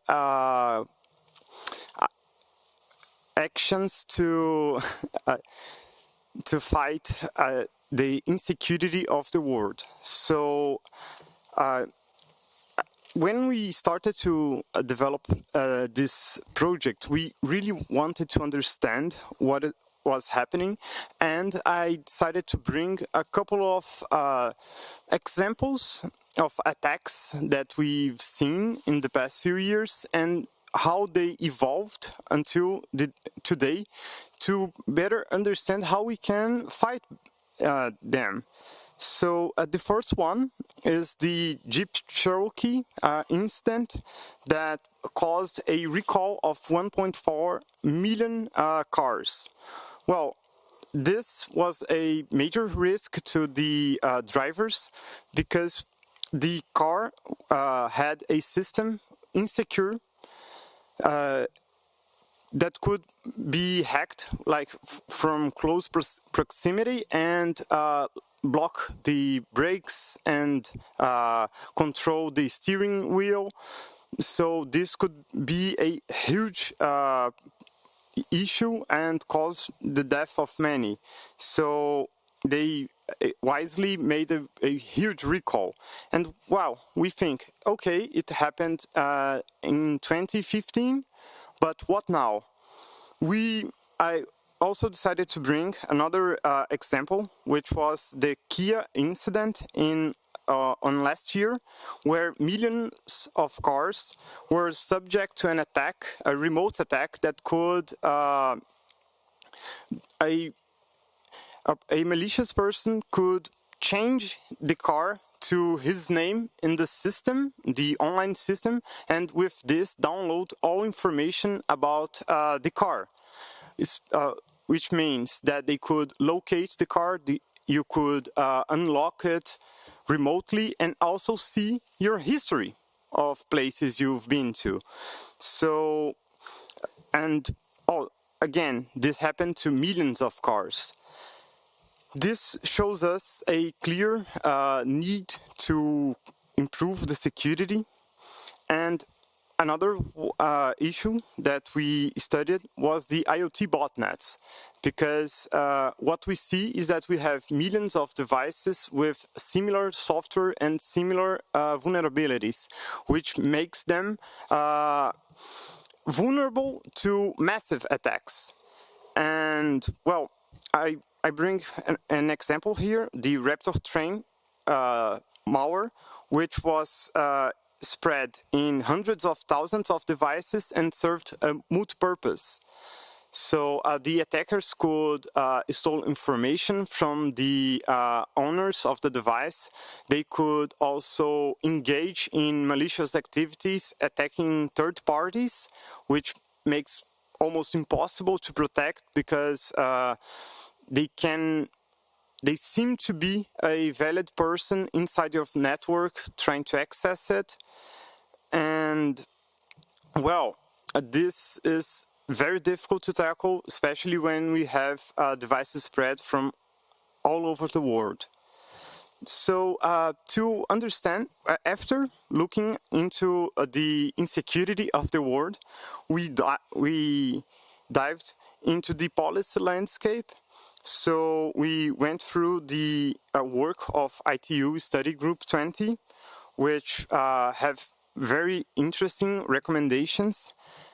Also, we went to the policies that were developed by European Union, very interesting. And of course, we went to the IETF. And this is the part that I believe really bridges all the things that we are going to discuss here today, which is how to make these devices not only protected to the threats that we know today, but also the threats of tomorrow. So when going through IETF, they are worried about, well, when we talk about IoT devices, we are speaking of devices that are they are not powerful at all, and they're automated. So we need to provide lightweight systems to run, and we will face the quantum challenges of. And for this, IETF is currently working in the TLS 1.3 that would bridge the classical cryptography part with the post-quantum cryptography that it's very needed to future-proof our devices. Thank you, João. And this is the introduction to the report that we will be telling you about a little bit later. First, we go to Matthias Subotnik, who is online. Matthias, welcome. He's a legal engineer and AI specialist in Europol's data protection function, combining his roles as a lawyer and an engineer. He's also a member of ICANN Security and Stability Advisory Committee and a representative of the Dynamic Coalition on the Internet of Things today. So, Matthias, the floor is yours. Perfect. Thanks a lot. Yeah, it's a pleasure to be here at the Internet Governance Forum. I'm excited to contribute to this panel. I speak today in my personal capacity as a member of the ICANN Security and Stability Advisory Committee, and also not necessarily, let's say, reflecting the opinions and advices of ICANN's ESSAC. Yeah, as IoT devices connect our hospitals, energy grids, and homes, their security depends not only on protecting individual devices, but on the strength and integrity of the Internet's core infrastructure and how we govern its evolution responsibly. And today I will focus on 4 key areas: Internet security principles and the DNS, IoT security and lifecycle management, AI governance in IoT risk and regulations, and some future outlook and threats. The Internet's resilience is built on layers or in layers. At its core lies the domain name system DNS and the system that converts domain names to IP addresses. And if the DNS fails, so do IoT services, from smart lighting to critical hospital equipment. And we must secure this foundation with certain safeguards. So first of all, we have the domain name system security extension, DNS, which provides integrity by digital signing DNS data, by editing cryptographical signatures to ensure data authenticity. Then we have resource public key infrastructure, which verifies which autonomous system can announce specific IP prefixes and thereby preventing Portergate protocol hijacking. And lastly, we have also DNS-based authentication of named entities with enhancing transport layer security authentication by binding certificates of domain names for enhancing authentication. And these measures illustrate how decentralized, redundant systems maintain resilience. And to raise the bar, we must also adopt zero trust architecture, so treating every request as untrusted until verified. And combining with robust encryption protocols, zero trust helps to limit the attack surface. And ICANN's KSK rollover is a successful example of multi stakeholder collaboration to protect these global infrastructure elements. Coming to my second point, IoT security and lifecycle management. As said, IoT devices often live in the field for years, long after the manufacturer has moved on, and making security across the entire device lifecycle a non-negotiable priority. So security must be embedded at every layer, at the device level. Security by design should be standard, implementing secure boot, hardware roots of trust, and requiring software bills of materials. Then at the network layer, strong encryption and strict network segmentation are crucial. And at the data level, end-to-end encryption, minimal data collection, and also privacy by design safeguards are essential.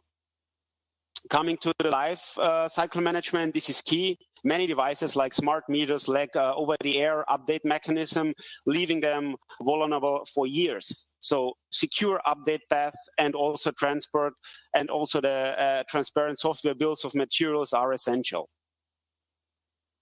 This brings me to my third point, AI governance in IoT risk and regulations, as AI is both an enabler and a risk in IoT. We are now able to detect anomalies in milliseconds, predict failures before they occur, and automate entire systems from traffic control to predictive maintenance. But AI brings also new risks.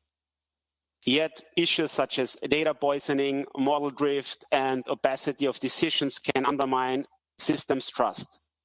And as AI aggregates personal data from diverse IoT devices, we must expand data governance to balance data protection with functionality. That includes enforcing transparency, ensuring informed consent, and also avoiding black box decision-making. And here, regulations like the AI Act and the General Data Protection Regulation require systems to be transparent, ethical, secure, auditable, and subject to human oversight. And we must ensure that the AI remains accountable, explainable, reliable, secure, and trustworthy governed, especially when we talk about critical infrastructure. This brings me to my fourth point, future outlook and threats. Looking ahead, we face urgent challenges. First of all, quantum computing encryption algorithms like RSA and ECC will not withstand quantum decryption. And the risk of harvest now, decrypt later means attackers may already be collecting encrypted data to break later. And here we must accelerate adoption of post-quantum cryptography led by NIST standardization efforts or also by the IGF, for example. Another point I want to raise is also connectivity failures. So in an unstable world, resilience means designing systems that survive offline also. So that includes local fallback modes, decentralized operations, and graceful failure handling when connectivity drops. A third point I want to raise is also supply chain and certification gaps. So many IoT devices lack secure update mechanisms throughout the life cycle and also certifications. And a very important point is also capacity and awareness gaps. So beyond technology, there is a human element. Cybersecurity education and also capacity building are essential.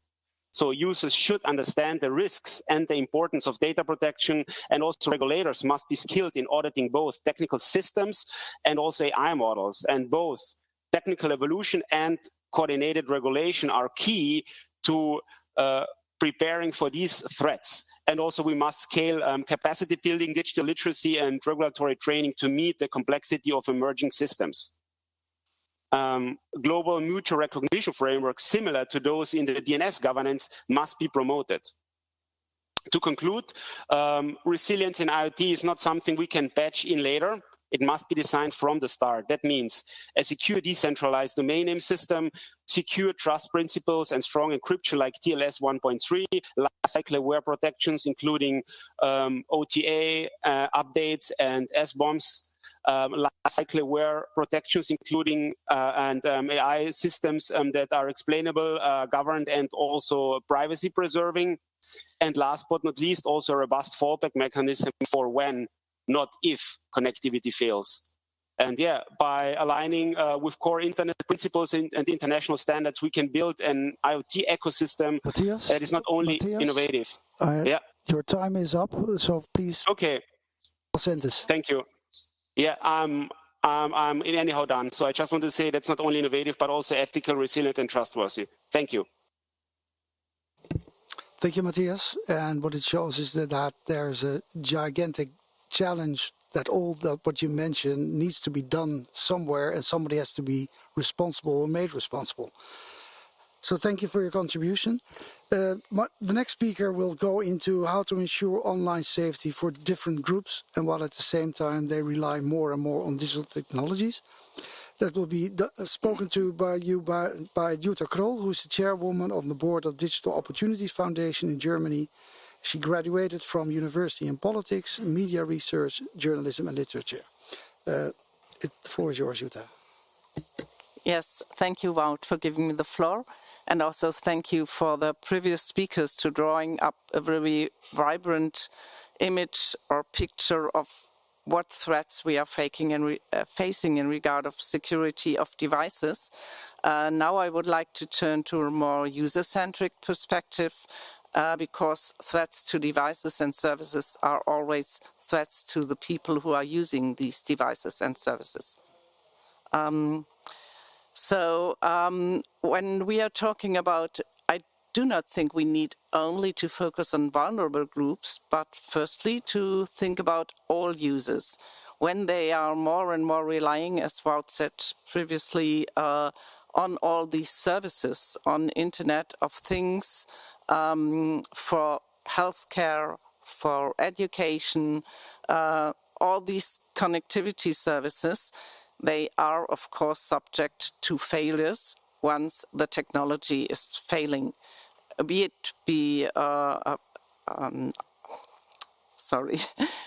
not having any more power supplies, or being the failures like we have been heard about that come from security issues to the services.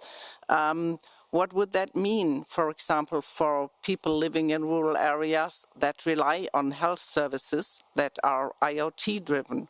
Or what would that mean to children who are educated remotely because they cannot have access to a school, going to a school? What would that mean in all those cases if the users are relying more and more on these services? Coming from the Digital Opportunities Foundation, I firstly think about the opportunities these services provide. But on the other hand, we always have to have in mind that the more the people rely on these services, the more the services need to be stable and secure to the users. So we've heard that the aggregation of personal data from various devices, IoT devices, could put also the users at risk. But on the other hand, we always have this Janus-headed thing that all these data will help to make the health services, for example, better, or the educational services better. So from a user-centered perspective, we would like to ask not only to focus on the security issues and the capacity building of the users to cope with these security risks. Of course, media literacy, digital literacy is a very important aspect of the whole game. But on the other hand, we need to build the trust and reliance of the services, and that means the service providers as well. So we've also already heard about the principle of safety by design, and that would mean that from the very beginning of a new service, all types of users need to be taken in consideration, not only those who have special needs, who might be vulnerable, but firstly think ahead, what would that mean to those users if they are dependent on these services? And then the second step would be to build in the safety that these users need, and that is, of course, resilience of the service, stable connectivity, but it's also the creation of the services and the interfaces that makes it easy for the users to handle these services and to benefit from using them. I will stop here now, handing over, and then maybe I can step in later on. Thank you. Thank you, Jutta. And you've presented to us the human perspective in the story of cybersecurity. So I think that gives a very extra dimension to what we've been discussing so far. The next speaker is online, is Elif Kizo Cortez, and she's the project lead of this report called Socio-Political and Technical Impacts of IoT and PQC Policies. You've already heard the work that Joao has done. And now we're going to hear what IGF is going to have found out about post-quantum, and if we do not fix it in time, what the implications could be for society. So IGF, the floor is yours. Yes, thank you very much, Wout. I hope everyone can hear me fine. So today we are happy to be presenting the findings of our report, Socio-Political and Technical Impacts of IoT and PQC Policies. So the name speaks for itself, and we will have an amazing launch on the 27th of June at 9 a.m. I think I want to say workshop room 1, but you can check with Wout. So this can be seen as a very little preview of this amazing report that you will have also access to and will get to hear more about, like I said, on Friday. But if you want to have a preview right now so that you can chat a bit more in detail, maybe on site with Wout as well as Joao, you can have a look. But let me now jump into the presentation, what we wanted to mention, like I said, a bit like a preview of our report today. So already I'm saying that the report's name speaks for itself, but of course we are addressing here the critical intersection of Internet of Things, so the IoT security and the emerging threat of post-quantum cryptography that we will be calling PQC. And this report is a collaborative study by our dynamic coalition, Internet Standard Security and Safety Coalition, or as we call it, IS3C, and the French Association for Cooperative Internet Naming, AFNIC. So let me jump into the content, addressing actually the fifth question I think Wout posed in the opening section regarding the impact of quantum computing for cybersecurity. So based on many experts' views, we know that the advancement of quantum computing will pose, or already pose, a significant threat to our current internet security. We do not know yet when quantum computers will be fully functioning. Wout mentioned in the opening speech maybe tomorrow, so I guess we hope not. But let's try to scope a bit what we mean in our report or in today's presentation when we talk about quantum computing, which has a lot of potential to bring a lot of good to the world as well. But for us, from the cybersecurity risk perspective, when we refer to quantum computer, for example, we are looking at a quantum computer that is cryptographically relevant. So a quantum computer that has a focus and capacity on breaking the currently valid encryption. And why is this a significant threat? Well, for our IGF participants today, the risks of a not secure internet are already very clear, I assume. But let me introduce a newer risk that is emphasized a lot in discussions about post-quantum cryptography. This risk is popularly called harvest now, decrypt later. And what it means the possibility of breaking the current encryption would also mean that in theory, malicious actors might be recording today's encrypted communications for days or months or longer with the aim to decrypt them once they can utilize a cryptographically relevant quantum computer. Hence the naming, harvest now, decrypt later, and the risk has been recognized by many experts while urging organizations and governments to upgrade their cryptographic systems to PQC solutions. When we say this, of course, in our report, we already provide an overview of the current landscape. So this discussion does not only belong to scholarly discussions in academia, but there is real applications where we are seeing it in policy form, both from the US and the EU. So in our report, we mapped these policies and we also mentioned the key developments. So for example, we are seeing that US and EU, they have some distinct but also converging approaches. For example, the US efforts already led to a bit of a top-down approach, let's say, by NIST leading the standardization efforts for PQC algorithms, and even going further and setting a target for when the federal systems should mitigate, should migrate to PQC systems, and they set this target as 2035. Again, when we hear a date that is a decade away, we might feel like it's not a current threat, but let me highlight the importance again by saying, and let's say, painting a picture that it is very, very difficult to make sure that our migration to a new encryption system takes place. Because that is very difficult, giving it a decade actually means the action has to start now so that we can really reach the target by a date that we do not have any more systems that are using an old and maybe at that point quite irrelevant or let's say risky encryption. And in the EU as well, we see also European level efforts, but we are also seeing different countries such as France through ANSI also advocating for hybrid solutions, or Germany through BSI providing guidance and participating in several projects that is facilitating PQC migration as well. And in the Netherlands as well, we have a PQC migration handbook. So we are already seeing then these like quite proactive national programs in addition to the programs that were mentioned, let's say that is at the more European level. So then we can say that both in the EU and the US, we are seeing that there is this more recognized shared imperative to protect our internet now by highlighting the importance of PQC.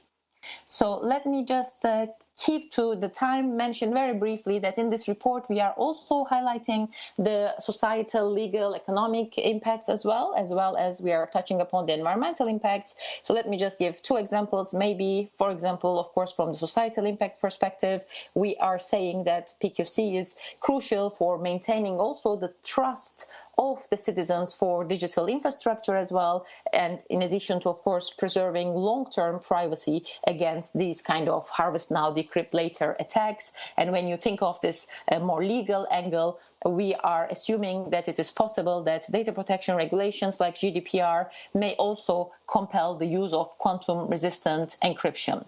So we did produce many recommendations in this report as well. The time is about up, so you have to finalize. So I only need just like a few seconds just to show that we have organizational level, much more technical advice in this report that is starting with, for example, creating a cryptographic inventory, but we also wanted to help, of course, our IGF community as well, and we also included international guidelines that starts with creating global standards that look at interoperability, so we are not leaving any organizations, countries, people behind when it comes to making our more secure movement towards the better internet.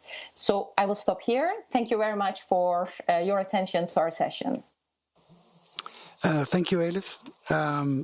Again, you showed what the immense task is ahead of us if we want to fix it in time.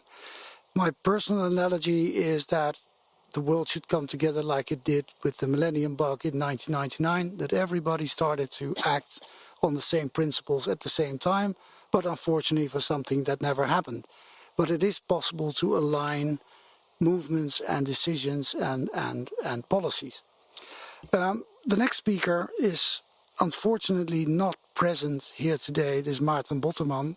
He will be replaced by Jonathan Cave because of personal circumstances, and my thoughts are with him at this moment. Jonathan, you are taking care of the question, how does resilience assist us? And who has to play a key role here? And Jonathan is also representing DC IoT. Jonathan, the floor is yours. Thank you very much, Fout. Can I be heard? It asks if I want to unmute. Perfect. Okay, that's fine. Okay, yes. On the issue of resilience, because the IoT and the Internet beyond it are large, complex networks, one of the questions we have to ask is resilience of what? and who is responsible for maintaining this resilience. So as we see the new emerging technological challenges, and I'll mention particularly AI, machine learning, and to a certain extent quantum computing, beyond a certain point, these are no longer merely quantitative changes, but they bring qualitative changes with them. And much of the governance of the Internet, and indeed the economic and social systems behind it, is predicated on the notion of human beings being usefully responsible for the choices that they make and the oversight they might be able to exercise. But as the speeds increase and as the complexities increase, it may no longer be appropriate or even possible to rely on these things. And when that happens, particularly in a system which has in it many, many generations of devices performing changing sets of tasks, some of these challenges cannot be overcome from a design perspective, because what happens to the devices once they're unleashed in the wild, what we do with them and what they do to our thinking and to our behavior, require monitoring and reaction rather than something that we can build in from the outset. So one thing that would happen quite clearly is to maintain the functioning of the IoT, or the functioning of the Internet on which we rely. It may be necessary for the permissions accorded to devices, what systems they can access, what processing they can do, to change as the uses that are made of them and the other systems with which they have to interact continue to evolve. And some of this can't be understood at the level of individual systems, but has to do with emergent effects. Another thing that we notice comes directly from the use of AI. When devices were stupid devices and merely did what they were told, you could hold individuals responsible for them, the engineers designed them, and informed the systems and the users of what they could and couldn't do, and they would make appropriate changes. But when the devices make use of things like deep learning, it may not be possible to make meaningful explanations of what they have done. And it may be that the recommendations from these devices begin to supplant or change human decision-making. One example of this is the recent report released last week from MIT that looked at the use of AI in educational settings and found that while AI can be useful from a purely mechanical perspective, it results in shallow reading rather than deep reading. It actually changes the way people think and the extent to which they can be usefully held responsible. Another thing is that because these systems interact, what they do collectively may not be the kind of thing that we can easily control from the individual systems level. And in certain contexts, like the financial context, if we have devices making trades, for example, you can have devices which effectively collude and break the functioning of the system, even though nothing in any individual device leads you to suspect that that might be possible. And the faster these things operate and interact, the harder it is to detect these things before they become somewhat irreversible. On the level of quantum computing, I think one of the things that's most particularly interesting is the way in which the Internet's development has relied on encryption as a way of controlling access to information. And of course it is the case that fully functioning quantum computers can break our existing encryption levels, but it also means that we can use them on the other side to attack or understand the behavior of the people who might be engaged in sabotaging or breaking the system. Moreover, the use of quantum computing can help us to understand things that are not the result of attacks, but of the complexity of the system itself, what you might consider to be accidents. And so from that perspective, I see quantum computing as rather a part of the solution more than part of the problem. And the final thing is to say that when we use these devices, when we do regulatory change or design change or certification, which I'll talk about in a few minutes in another part of this session, we have to take account of the history that is available to us.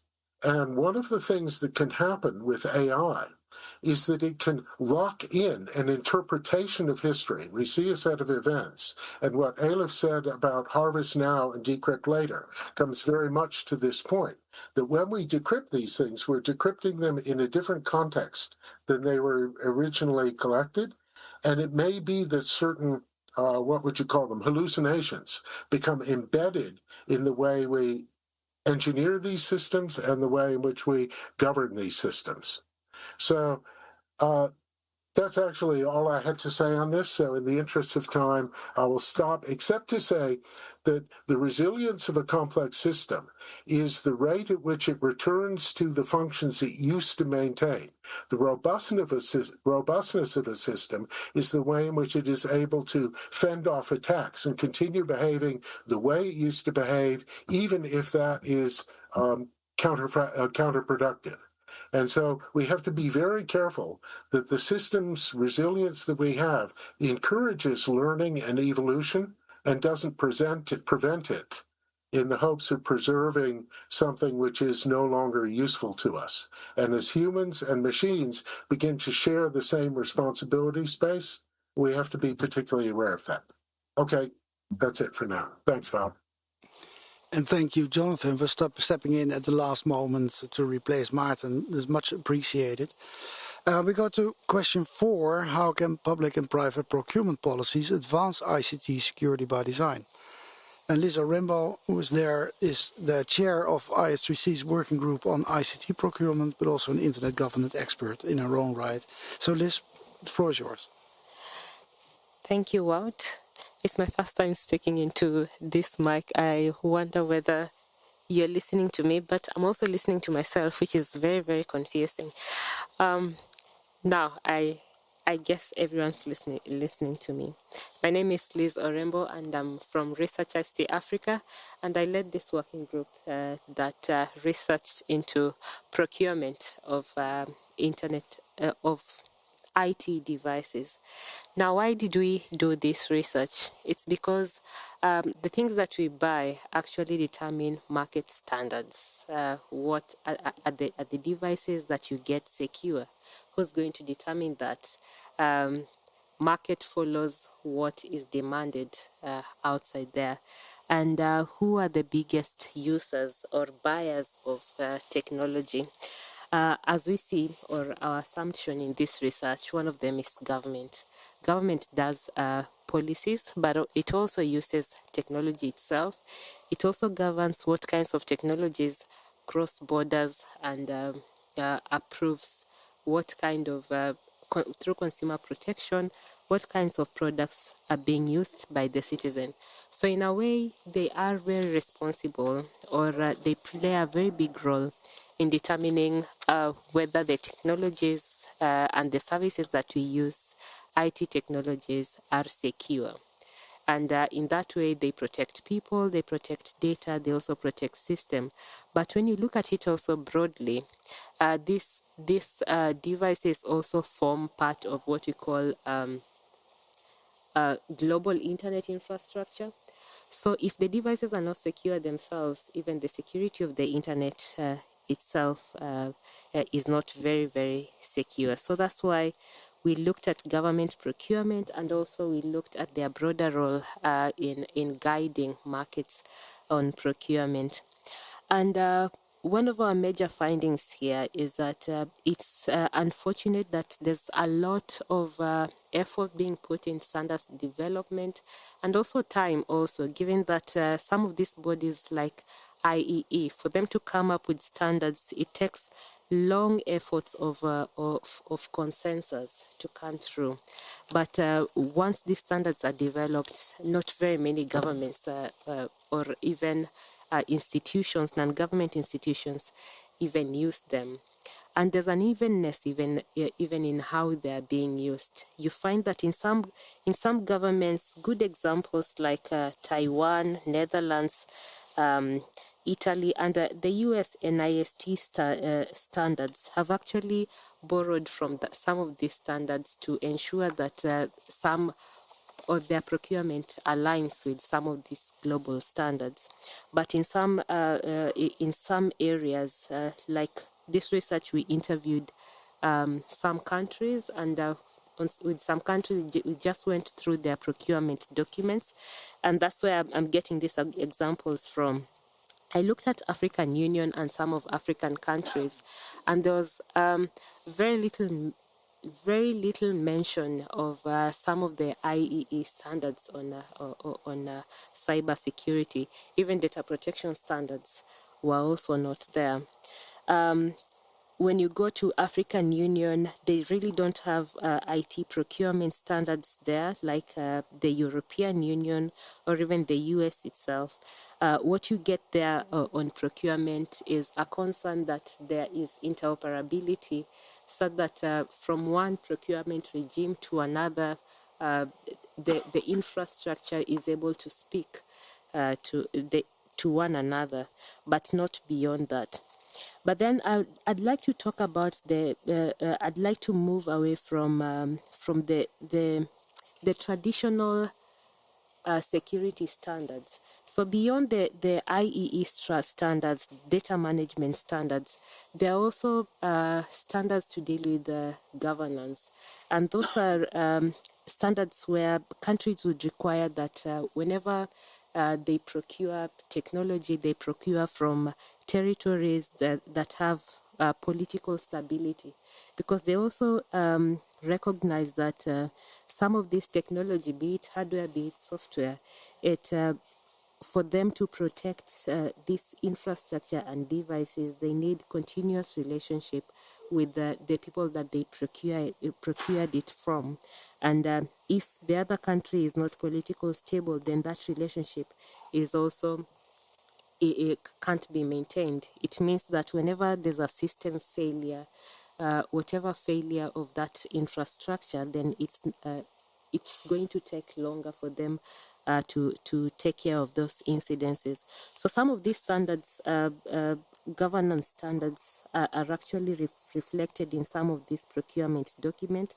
One of them that I saw here was UK procurement protocols, and even the Netherlands procurement protocols really called for longer term relationship, and called for actually came up with guidelines from the procurement itself, identifying what it is to be procured, the relationship between the service provider and the person who's taking the service, what types of handovers that should be there, and even after service delivery, what actions should be there, and even timelines. Some of them look at timelines beyond even 5 years.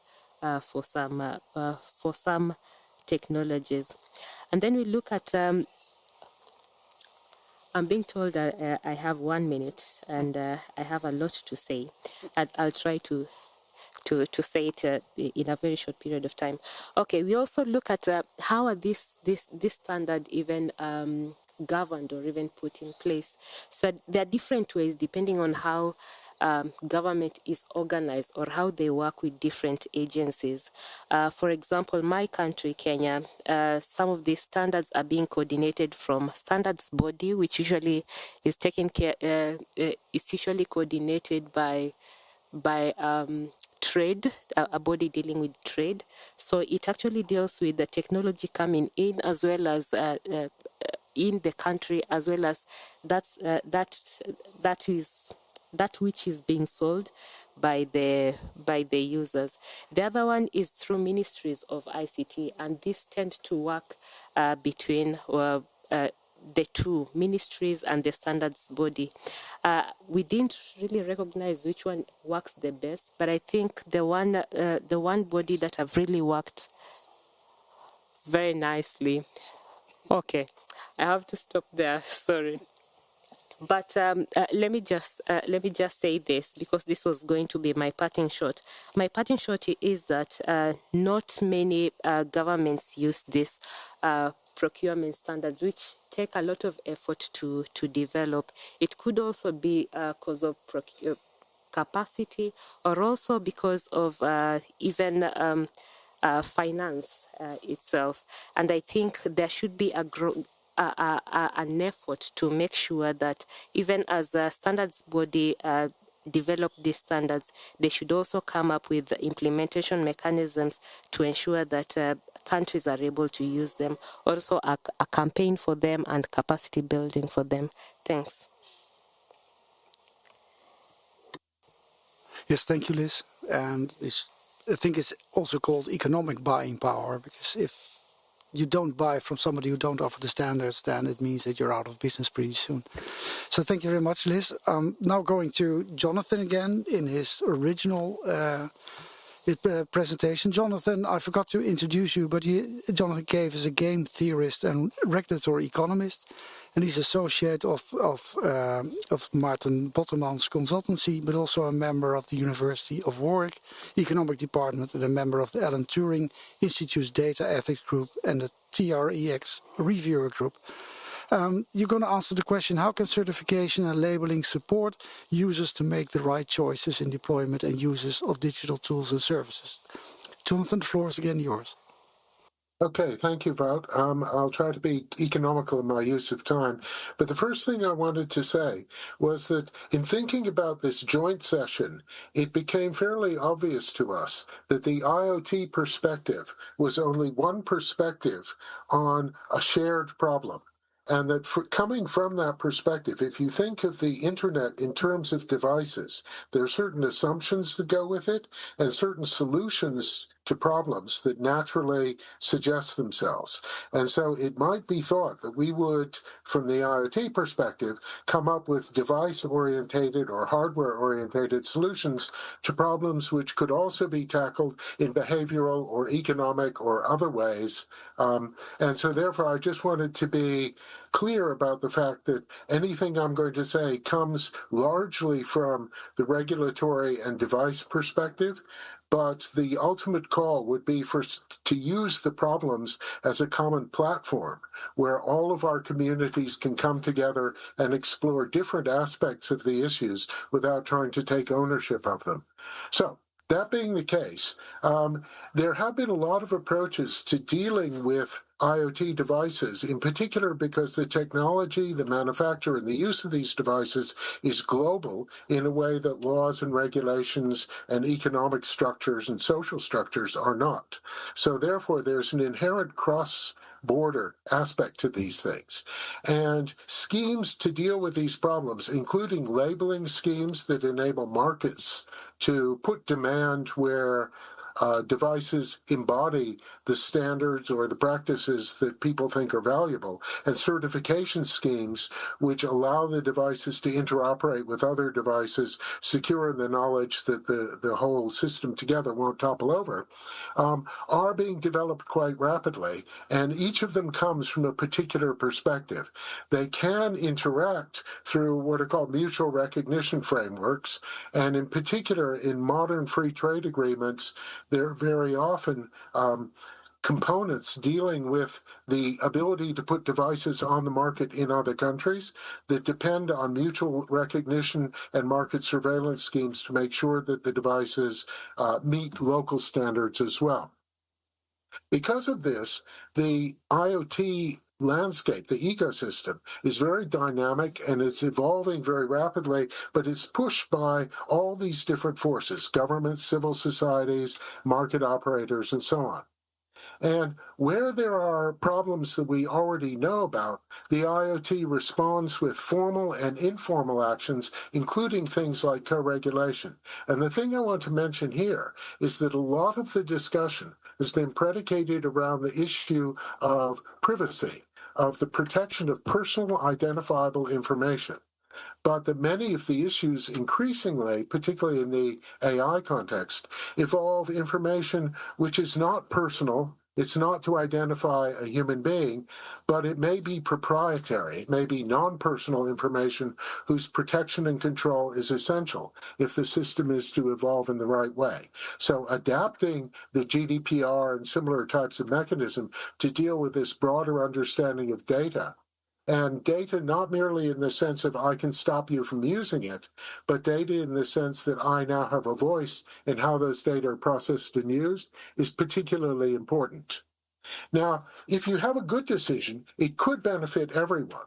but the structure of the value chains is such that it is unlikely to do so, and certain large firms or certain countries are more likely to benefit than others, and a degree of cooperative multi-stakeholderism is necessary if we're going to move towards actually getting these things implemented. Now, the national differences can arise in some cases because of technological or scientific differences, but also as a reflection of cultural and legal heritage. And so, in a certain sense, the technology itself could serve as a platform for countries getting together to address issues that otherwise they couldn't properly talk about. Now, in the ways in which we deal with these, some of the schemes that we have are permissive schemes, open standards, open labels, and certification, which are there to allow the market to work, to encourage the development of good devices, are in place, but they can also lock in or lock out people with different needs. And the result of that lock-in or lock-out could be innovation, but it could simply be fragmentation. It's not that we develop a lot of things, each of which serve somebody's needs, but we develop a welter within which it's very hard for people to make good decisions. But an example of such a permissive scheme is if, for example, in the procurement rules, you say you should adhere to this standard or produce performance according to this standard, or you should be able to demonstrate that you have equivalent performance. That kind of innovation-friendly recasting of procurement rules can help to resolve some of these otherwise intractable problems. Now, it may also be that some of the things we regard as openness, as virtues, like privacy or openness or even trust, are not necessarily good to an infinite extent. They should be appropriate. In other words, if I'm talking about an issue of security, and I trust you as the provider of my system to protect that security, I may end up reliant on you for something which either you don't deliver to me or which I can better do for myself because I have a better sense of when I want to share my information or my decision space and when I don't. So we should be careful to say, 1 minute, please. Out of time? No, 1 minute. Okay, that's fine. Thank you very much. So we want to be careful about these sort of global issues. And so I'll just conclude by mentioning a couple of steps that I think might be very useful in this sort of trust but verify or comply or explain type of environment. Mutual recognition, not just between countries in the context of free trade agreements, but between spheres, for example, hardware, software, service provision, or civil society and business. Mutual recognition arrangements are very useful, not in solving problems, but in getting the discussion started. We have to deal with the global aspects of the generation problem because in some countries there is a higher preponderance of devices which come from older generations and may break or impair the connection of those countries and those people to more modern systems and deny them access to things which would be of mutual benefit or which would tell the people in the more developed countries about things which they would have in their technological advancement have overlooked, as we saw with the promulgation of things like Raspberry Pi in less developed contexts. Jonathan, sorry. And the final thing is that we should monitor, connect, and support standards development organizations and figure out how governments and businesses can join with civil society in the maintenance of standards that adapt to change as they occur. Okay, all done. Yes. Sorry for overrunning that. Thank you, Jonathan. Jutta, you're also going to answer the same question. So please, then Jutta's from DC cried. Yes, thank you. But firstly, let me take up 2 points that were made by Jonathan and also by Liz when they were talking about the standards. Because one example, it dates, I do think, more than 20 years ago, for a government taking up a standard was Section 508, when that was adopted by the United States government, making it mandatory for all procurement procedures to adhere to accessibility standards.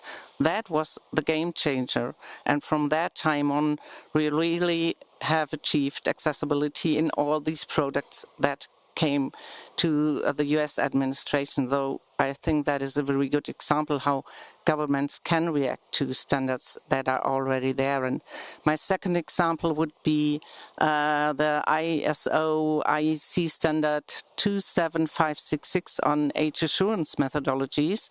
And that was a development of a standard that took less time than most of the other standards to come out. And that is obviously due to the fact that we have such a huge and a fast and quick innovation in that area that it's important to have the standard ready in time. So now I'm going to answer your question about. And I do think, yes, Jonathan has also been talking about the complexity and the difficulties and the challenges it poses to human beings to being able to cope with the complexity of all these systems they are relying on now.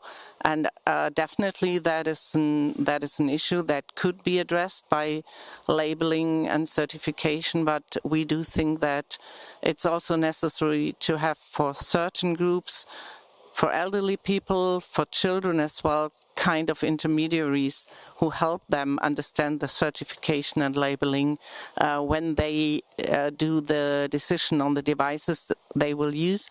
Also, the parents who are responsible for the children need to have this kind of guidance, which devices are appropriate for their children and which devices are also rights respecting in regard of their children.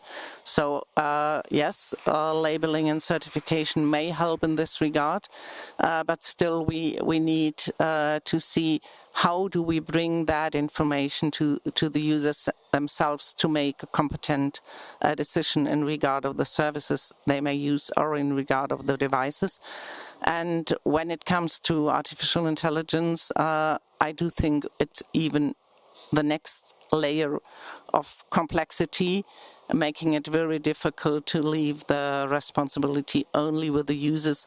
We need to support them. We need to have concepts to make them not only acquainted, but to make them considerate in the decision they are going to make. Thank you. Thank you, Jutta. And that opens the floor for questions. So who has any questions to the panelists? There are microphones, but also here. But you go first. Please introduce yourself first. Thank you, Wout. Can you hear me? All right. Yeah. Thank you for hosting this session. I think it's very important that we discuss safety and security, especially in the new age that's coming, and it's important more than ever now. I'm Reyansh. I lead the Dynamic Coalition on Gaming for Purpose. I also lead the community at AI Square. And the burning question I have is for developers and engineers, actually, how do we make sure that when developers and engineers on the grassroots level use these AI tools that are coming together to ship products faster than ever, how do we ensure that these tools and these AI systems understand how we need to implement security and safety from the ground up? So how do we do that? How do we tackle that issue? Thank you. Who would like to answer? It could also be online. So who would like to answer first? A second. Joan first? Oh, you can. Okay, I've been told to go first. I definitely what I said before, Rianj, is that have a user-centric approach. So, can you hear me? Okay. So, if the developers have in mind who will be their target group and a broad perspective on their target group, not only considering it's maybe for a small percentage of users, but for all users, taking in mind that there are users with different needs, then probably this would be the first step to a user-centric approach. Hi. So I believe that the developers need to understand that the AI is not a teacher, it's a tool. So you cannot learn how to cut a tree with an axe. And, well, it's very important to understand what are the security risks that your code creates and learn how to test them. So seeing that in the IoT spectrum, I saw some documents orienting on how you can test your system in the development process to validate if it has a specific vulnerability or not. So we need to embed the security into the development process. Thank you. Thank you for your question. Is that question online, Torsten? Hello. Currently we have 22 participants taking part remotely in this session, and we have several comments and also links shared for further reading and information. There was one question to Jonathan Cave, but meanwhile he answered it in the chat already, and so it's solved. Well, perhaps you can read it very shortly so that we know what the question was. The question was raised by Katarina Bovzonowska, I hope I pronounced it correctly. The question was, if possible, I'd like to address a question to Mr. Jonathan Cave regarding his point on the privacy of going beyond PII to the proprietary data. Hasn't this type of data been already covered by the traditional understanding of confidentiality? If considered covered by the confidentiality concept, this data would be included in the security design of the IoT, for instance, following the CIA trait emphasized by NIST. The answer was, from Jonathan Cave, up to the point where information elicited from users is used to train and adjust, for example, AI systems, or where confidentiality comes up against procurement rules for developing systems, for example, contractor collection and exchange requirements. Privity may be more relevant than privacy, and NDAs should be negotiable if you are to limit foreclosures for markets. Thank you, Torsten. Thank you for your question online, of course. Please introduce yourself first and then ask your question. All right. My name is Vinicius Fortuna. I'm an engineer at Google Jigsaw on access, resilience, and privacy. And so just to give a background, when you access a site using HTTPS, the domain name still leaks in plain text, like on the DNS query or when you establish the connection. And that has always been the case, but with AI, this changes and it becomes a real threat. Because the domain name reveals a lot about you, and it can give you your employer information, location, your habits, sexual preferences, gender, associations, religious beliefs. So it's really scary. I actually ran an experiment where I captured my domain names, ran it to LLM, and built a profile about me. So, and if with the right tools, people could be building profiles about everyone here that's not using a VPN connected to the public network. There are two solutions for that. One is that needs to be used combined, like encrypted DNS and this other new protocol called encrypted client hello. But we need adoption. So I wonder if this threat is on your radar, and how can we incentivize adoption and make sure that this gets deployed to cover and close this gap that is remaining, and with AI it becomes easier to exploit. Yes, thank you. I'll look to Joao for part of it, but I think what this was presenting on is these standards are out there in some cases for more than 20 years. And why are they still minus 50% and in some countries minus 25% not being deployed? And that has to do with the will to deploy, but it also has to do with demanding that they're deployed. And it has to do with legislation, perhaps, but that's something where in Europe we're now starting to touch upon. But if we start using procurement as a tool to demand security, then a company has a choice, either to have the standard in place or not, and not get the assignment or the service provided or whatever. So I think that is the strongest tool possible. Thank you, Torsten. So the next who's going to answer that question is Matthias, and he's online. So Matthias, the floor is yours. Hello, everyone. Can you hear me and see me well? Perfect. Yes, it works. So first of all, thanks a lot for the questions. I just want to quickly respond to the first question related to developers and AI. So I think that's a very good question, and it can be tackled in, let's say, various layers. So it's a typically AI governance question. So you need to check, first of all, what is the kind of organization? So the organizational layer in terms of AI, let's say, how do you govern, what governance structure do you use? Then a second layer would be then, okay, what kind of laws and policies are applicable related to the organization?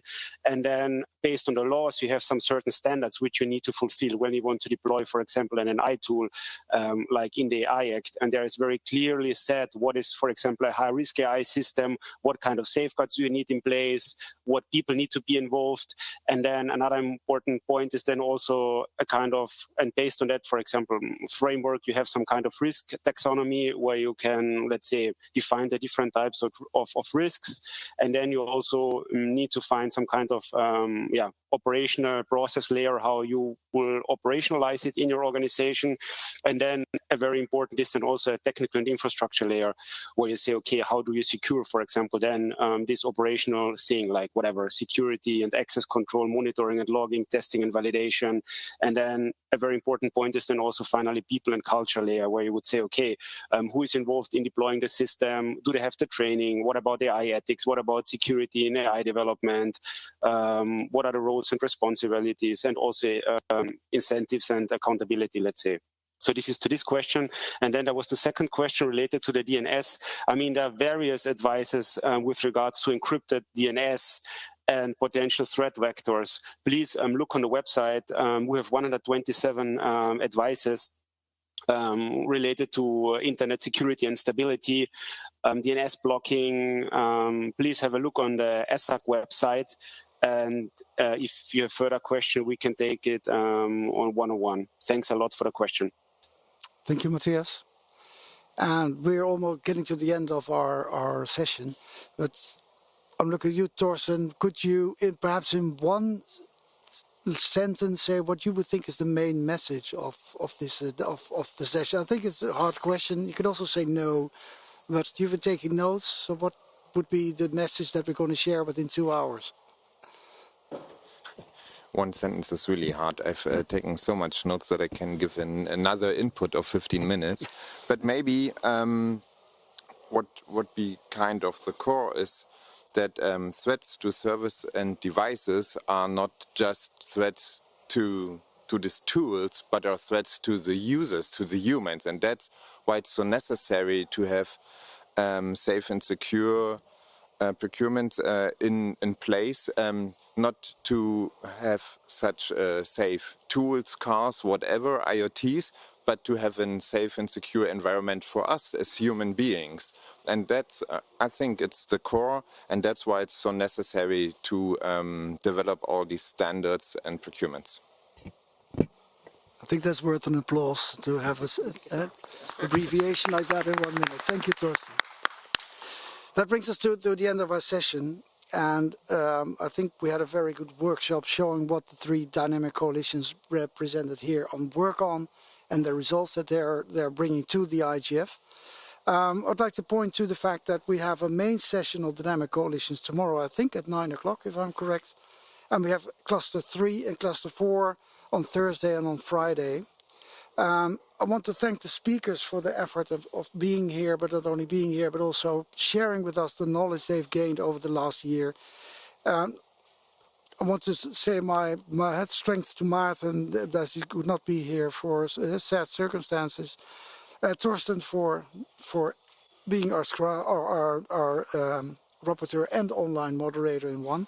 To the scribes and to the technical people in the room, because you do an excellent job, which I think that is really commendable. So, and finally, thank you all for being here and showing your interest in our work, and we hope to show more next year. So thank you very much, and I've got 5 seconds left, so I'm in time. Bye-bye.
Hello. A very good afternoon to everyone who's joining us in person in Oslo, and good morning or good evening if you're joining us online. I am Neeti Biani. I work with the APNIC Foundation, and I am going to be hosting this session today, which is titled Addressing Digital Funding Gaps in the Developing World. Considering we do have the scope for a roundtable setup here, I'd request if anyone wants to join us on stage so that we can have a more candid, informal conversation. I'd like you to be as big a part of it as we are. So if anyone wants to please come on stage and join us here, please feel free. All right. Let me just start out by introducing the APNIC Foundation, a little bit about what we do. We are an internet and digital development organization. We serve across 56 economies in the Asia-Pacific region. We invest in and channel resources towards building technical and human capabilities. We help drive digital innovation, and we enable digital transformation across the region, working with a host of different stakeholders and partners. I am privileged to be hosting this conversation on addressing gaps in funding for digital development at the IGF 2025 in Oslo today, this afternoon. As we all know, we've seen quite a rapid decline in official development assistance, ODA, philanthropic giving, corporate giving, all of which have together exacerbated gaps in funding available for internet and digital development, or ICT for development in the global majority, especially. In this context, I hope that, as various stakeholders present in the room today, we can discuss, have a rethink of funding models, partnerships, and collective impact to ensure that we are impacting sustainable progress and outcomes across the various regions in the developing world. I am joined today by a remarkable panel. I'll maybe start from my absolute left. I have Shabnaz Rashid Dia. She is Executive Director at Tech Global Institute, working at the intersection of government, businesses, as well as civil society. To my left is Remy Friedman, who is Senior Advisor, Human Security and Business at the Swiss Federal Department of Foreign Affairs. I am joined online by Martin Botman, who is a director on the board of directors at ICANN. On my right, I am joined by Franz von Weizsäcker. Did I completely murder your last name? Who is responsible for economic development and digital transformation at GIZ. And to my absolute right is Raj Singh, CEO of the APNIC Foundation. And I'm Neeti, your moderator today. So I maybe want to start out by asking Dia. Dia, how do you understand digital development efforts across the global majority, across the developing regions so far? Maybe, in the last couple of decades, how do we, for the establishing of a common understanding of digital development, of internet development, how do we understand that collectively? Thanks, Neeti, and hi, everybody. Very privileged and excited to be on this panel. I think just diving right into it, in the last, I would say, if you take the last 20 years, perhaps, starting with the original commitments of the WSIS process and how there was a real sort of global understanding around bringing the unconnected online, supporting digital transformation, particularly an important and addressing some of the issues in digital divides, gender, sort of creating a more equitable world that is digitally transformative. We've seen a tremendous amount of progress. We've seen more countries coming online, communities coming online. There has been a huge push to create jobs, create sort of development outcomes, tackle some of the most pressing pressing issues in society using technology.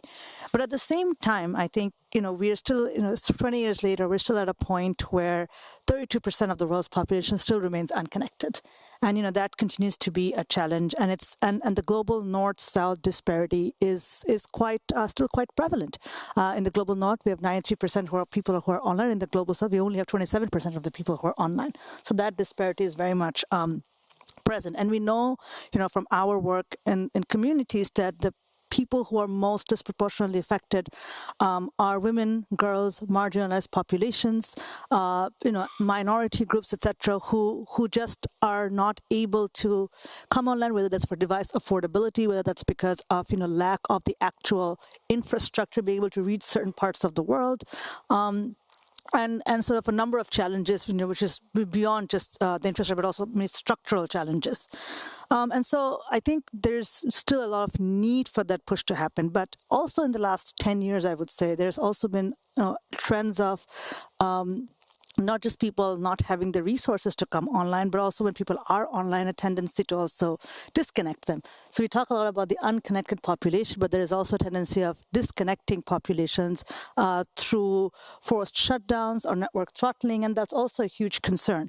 And so just, based on Access Now's report, last year alone, there was 296 shutdowns in 54 countries, right? So that's an extraordinary number. So even when there is this push in the broader development agenda to get more people online, there's also this counter, I would say, sort of trend where there's, people are getting disconnected. And in that sort of a situation, I think there's, we're at a pivotal moment where more and more people, especially the global south, they feel the need to kind of catch up to the global technology race. They're seeing, huge amounts of some countries moving very fast, some countries kind of, slowing down. And so I think at this point, and especially in line with the discussion we're going to have today, the funding for the sort of the funding reductions we see around the world, the ODA assistance falling, is a really concerning trend because in many ways that's going to really set back years of progress that has been made. And now more than ever, we need that to happen because that disparity between the global north and south is whatever progress we've made, that's probably going to widen a lot more. And it's going to put an entire part of the world, and perhaps the majority part of the world, in a position where they're completely left out of any kind of technological progress and any kind of opportunities to see the benefits of digital in their countries. And so I think this broad connection between resource availability, the country's aspirations for development and broader economic progress is very much at risk today, and happy to speak more about it to the panel. Thanks, Dia.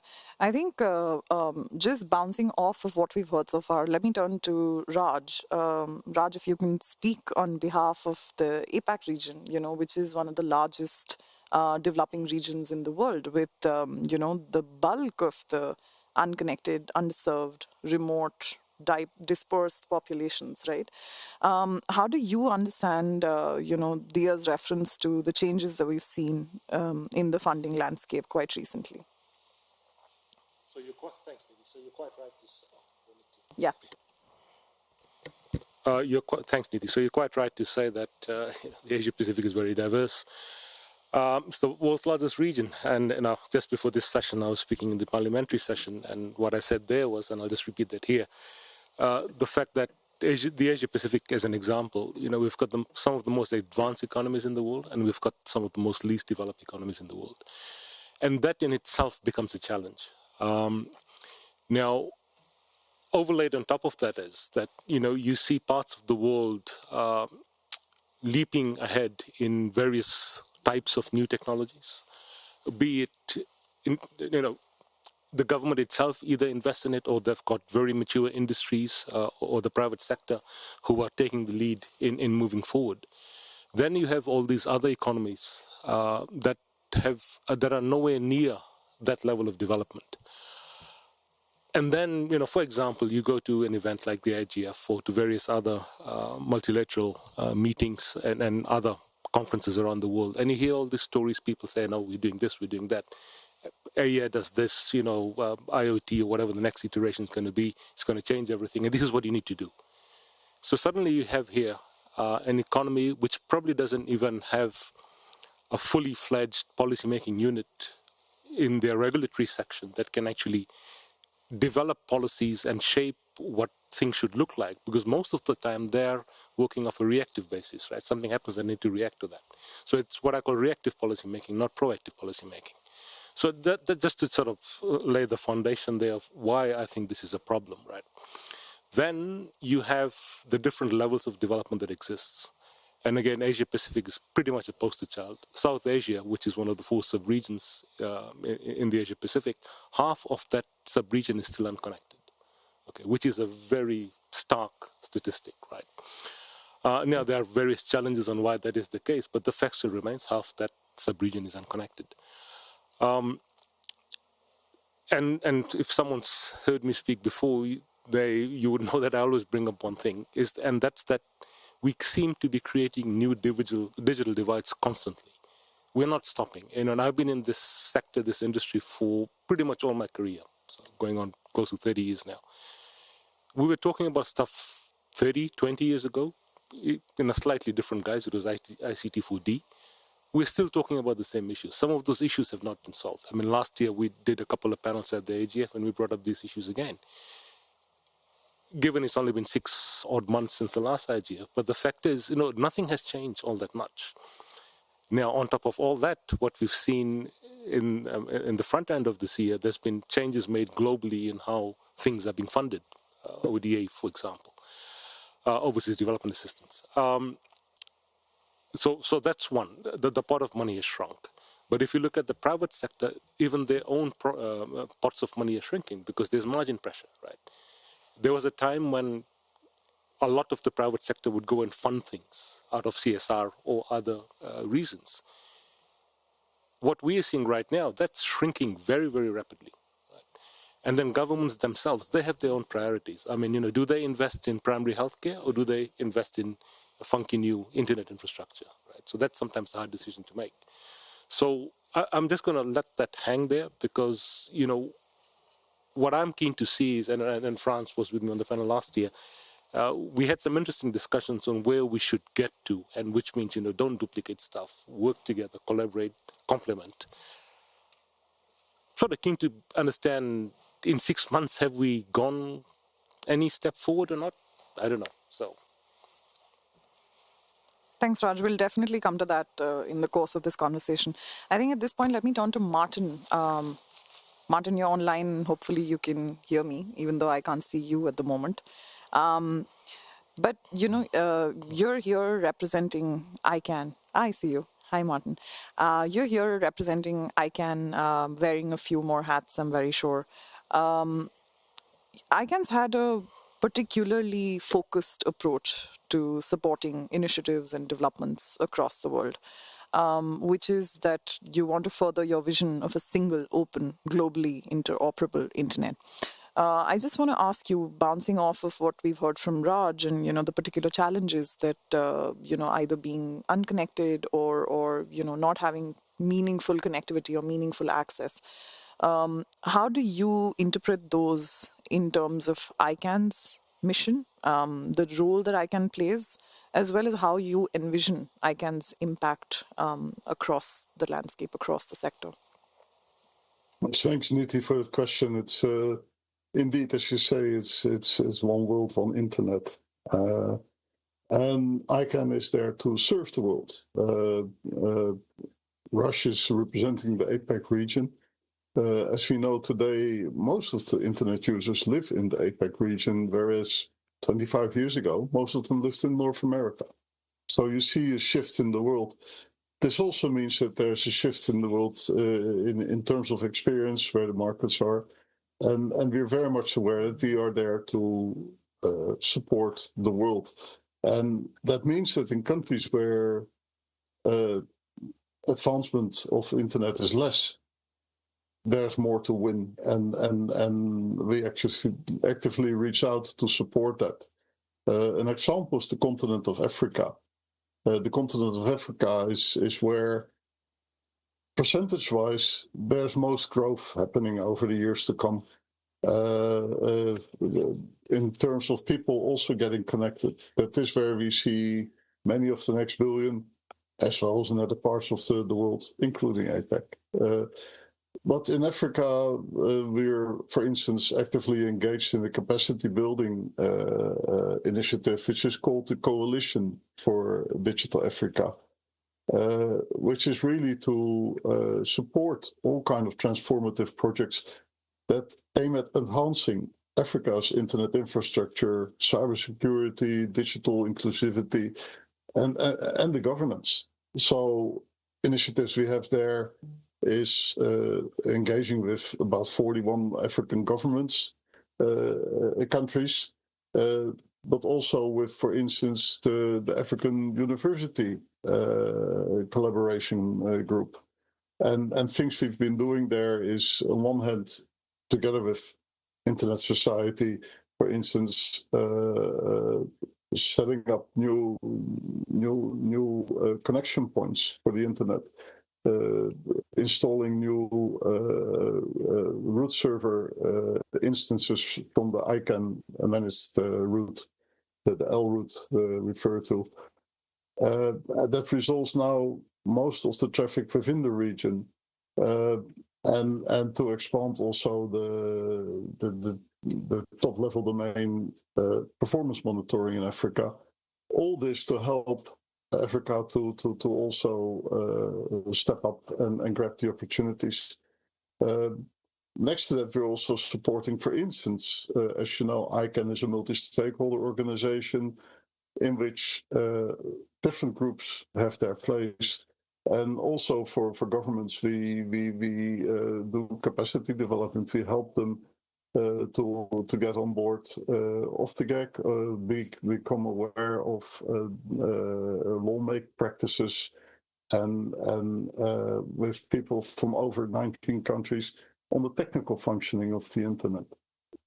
Now, next to that, of course, this is just a regional example, and we have regional outreach throughout the world because we are very much aware that we are there to serve the world. Now, with that, a very clear example of that would be the next round of top-level domains, where there will be an opening for new initiatives to have a top-level domain that serves specifically also regions around the world, for instance, in their own character sets, own languages.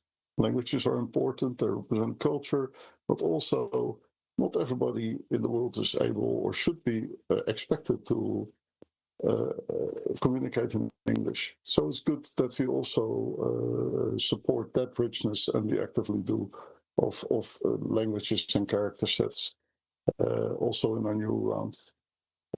And also being aware that particular regions that aren't that advanced yet, extra support is necessary. We foresee that the applicant support program that has been put in place for those who are less aware at the moment, to help them to get up to speed with appropriate applications and good underlying good business plans. So with that, we truly believe one world, one internet, and ICANN is standing ready to support that actively. Thanks, Martin. I think, Franz, if I can come to you, we've heard from Martin that, their support starts with squarely serving the mission of a single, open, interoperable internet. Correct me if I'm wrong, but I feel like GIZ's had a slightly different approach, where you support bettering and furthering socioeconomic progress and outcomes across the service regions you work in. But you've, since 2018, mainstreamed digital solutions as part of the projects that you do support, wherein you're trying to make sure that every project has a digital solution, a digital infrastructure component that then can be mainstreamed or replicated or scaled. What's your experience been like working on very real-world issues, if I may call them that, but with, squarely mainstreamed digital solutions? Thank you so much. Maybe let me get one thing straight. It shouldn't come across as if I was not in favor of free and open and internet for everybody. And so that definitely is part of our agenda. And the general trends in development funding, you've been describing it initially. The official development assistance tendencies, looking at USAID and so on, are going down. At the same time, some philanthropic funding is coming with the Gates Foundation, trying to compensate some of those declines. And just today, we got the draft budget of the German government. We have about a 10% decline in the German development funding budget of the BMZ ministry. Which is not as disruptive as in some other contexts. So indeed, what you mentioned is digital transformation is indeed a mainstreaming topic across our entire portfolio of achieving all the sustainable development goals or all the goals of the African 2063 agenda or various national development agendas. And just like, I mean, there are some mainstreaming topics that development actors are working on. We have gender mainstreaming, human rights mainstream, and digital mainstreaming. And to be honest, the digital mainstreaming is possibly the most successful one of those, knowing that no line ministry, no initiative, no health initiative, education initiative, and throughout all the sectors, the internet became a key enabler to be achieving the sustainable development goals and a factor for economic growth and for trade and for all the other goals that you have there. At the same time, some of the goals are conflicting. So if you look at the climate goals, of course, we have a huge energy consumption and corresponding carbon emissions resulting from AI, from data centers, from digital infrastructures.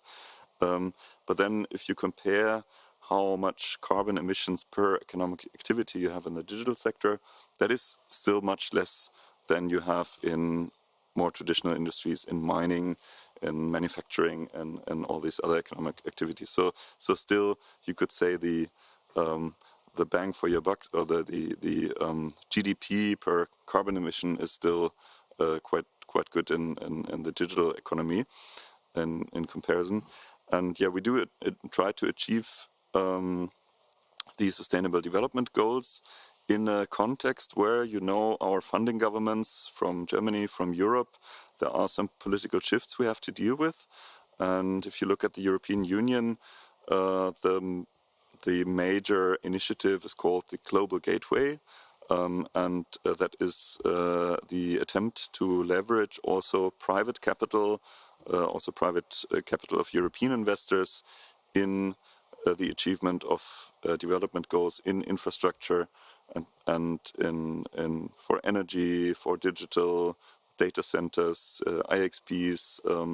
So that is part of what we are doing, is trying to leverage these private capital for the achievement of the development goals, knowing that we cannot entirely rely on public ODA funding all the time. So that is maybe the big trend going forward. Of course, at the same time, any private capital depends on the regulatory and the investment environment to be ready for that. And I cannot say that this is the case in all of the countries that we work with, where any European investors might be very hesitant to come in and invest in some countries when the general investment environment doesn't seem to be ready. So that is part of the risk of this tendency, is that we are losing out, especially on some of the security-wise, like those countries where the security situation or the general investment environment is not good. So that is indeed a big open question of how we best deal with that. For the Asian region, largely, a very large part of it is very ready for private investment, also international FDI. However, not all of the places, and especially in Africa, many countries, private investors would be concerned to be putting their money in. So it's about de-risking from using development banks mechanisms, de-risking these private investment, and and then, of course, using the ODA where it is needed, where there's no alternative, with this, for example, Global Gateway Investment Package. Thanks, Franz. Having spoken of EU governments, we happen to have a representative on our panel. Remy, if I can turn to you, last but not the least at all. How do you see the role of the Swiss government, in the debate of digital development, building the digital rights narrative, contributing to this ongoing conversation of, more and more people having access, what kind of access, etc. While there is an infrastructure and, a connectivity and access question, there is also a quality of access question, right? So would you want to comment on that from the Swiss government's perspective? Thank you, Niti, and thank you for inviting me to this very interesting conversation. Hello, everyone. You put me just in an awkward position. Switzerland is not an EU member, so we'll speak for Switzerland, not for the EU. Anyway, Switzerland's international cooperation is guided by several principles, including promoting sustainable development, alleviating poverty, fostering peace and human rights. This is embedded in our international cooperation strategy, which is currently being renewed. And we really emphasize partnership, inclusiveness, result orientation in our cooperation efforts. Switzerland really strives to strengthen digital capacities of its partner countries, to improve the resilience of public services and civil society. But still, risks like the digital divide, which worsens inequalities, must be addressed. We are, as Switzerland, committed to establish strong digital governance frameworks aligned with international law in the different processes, ensuring fair and secure data use that protect individual dignity and safety. We are all here committed to advancing digital inclusion through open, rights-respecting and sustainable approaches, but we must recognize that the declining landscape of ODA and philanthropic capital poses a serious challenge, but also an urgent call for innovation and coordination also in the way we work. We are all convinced, and you just asked what are we striving for, is really that we all believe that meaningful internet access is not a luxury. It's really a foundational element of economic development, democratic participation and community resilience. Switzerland is a member of the Freedom Online Coalition, and in line with the donors' principles for human rights in the digital age that the coalition published in 2023, we support efforts that are transparent, locally grounded, and aligned with broader development goals. So, to this end, we see value in pooling resources, whether through catalytic funding, regional investment mechanism, or blended finance, in order to unlock scalable and context-sensitive solutions. But we need, really most importantly, ensure that these solutions are community-driven, inclusive, and capable of strengthening local digital ecosystems rather than creating dependency. So really this session is an opportunity to rethink how we work together, but not just how we fund. So let's see how we can construct a collective impact framework that builds on existing knowledge, centering on local actors, bringing together funders, implementers, and communities into a strategic alignment. So these are great segments, but it's a big question also. So let's see how we can do so to more effectively close the digital divide and ensure that communities are not left behind in this digital transformation. So question for all of us, how can we collectively address this growing gap and ensure that digital progress benefits everyone, not just a few? Thank you. Thank you, Remy. I think you did my job there. That was going to be my next question, actually. So maybe before I just go back to some of the speakers, I wanted to open up the question to the audience and ask if you wanted to step in at this point and share any ideas, any reflections you had about, how do we bridge the gaps that we see in internet development, digital development at the moment. Remy brought in, a very key element of what the rest of the conversation is hopefully going to focus on, which is establishing a collective impact framework or ways of thinking where we are not competing, but we're sharing space and we're working with one another to hopefully make change, transformation, impact more sustainable, where we're not reinventing the wheel, excuse me, but we're replicating and scaling solutions where we can. The floor's open. The mic's all yours. If you want to jump in, share your ideas, share your thoughts.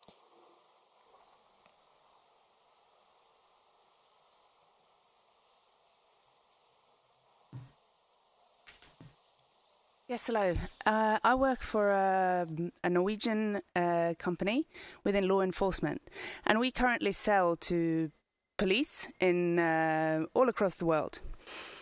What we see is it's difficult to sell to countries that are used to getting funding, even though they are, have support from the UN system. It is a lot of skepticism around how this can be done, and also this zero trust is also difficult to handle. So there are ways that this works in the current setup, and we are happy to offer a low-cost version of our tools to these regions, but it's difficult to find the way. So I think that is there are options of using current setups that we're using in every other country, but it's the zero trust and the lack of kind of solutions and ways to work around this that is difficult, I would say. So how to get in, how to be able to market or talk about the solution, because nobody wants to talk about who they're collaborating with if it's a private company. So there's a lot of skepticism around private companies.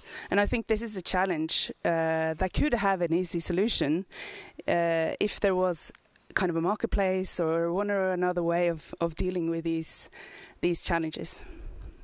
So I don't know if anybody has any experience with this or can help. Okay. Maybe we can, Martin, just before I come to you, maybe we can take one more reflection before we go back to the panel. I see someone already at the mic there. Yeah, please go ahead. I don't have my headphones in, so I can't hear. Should I go for it?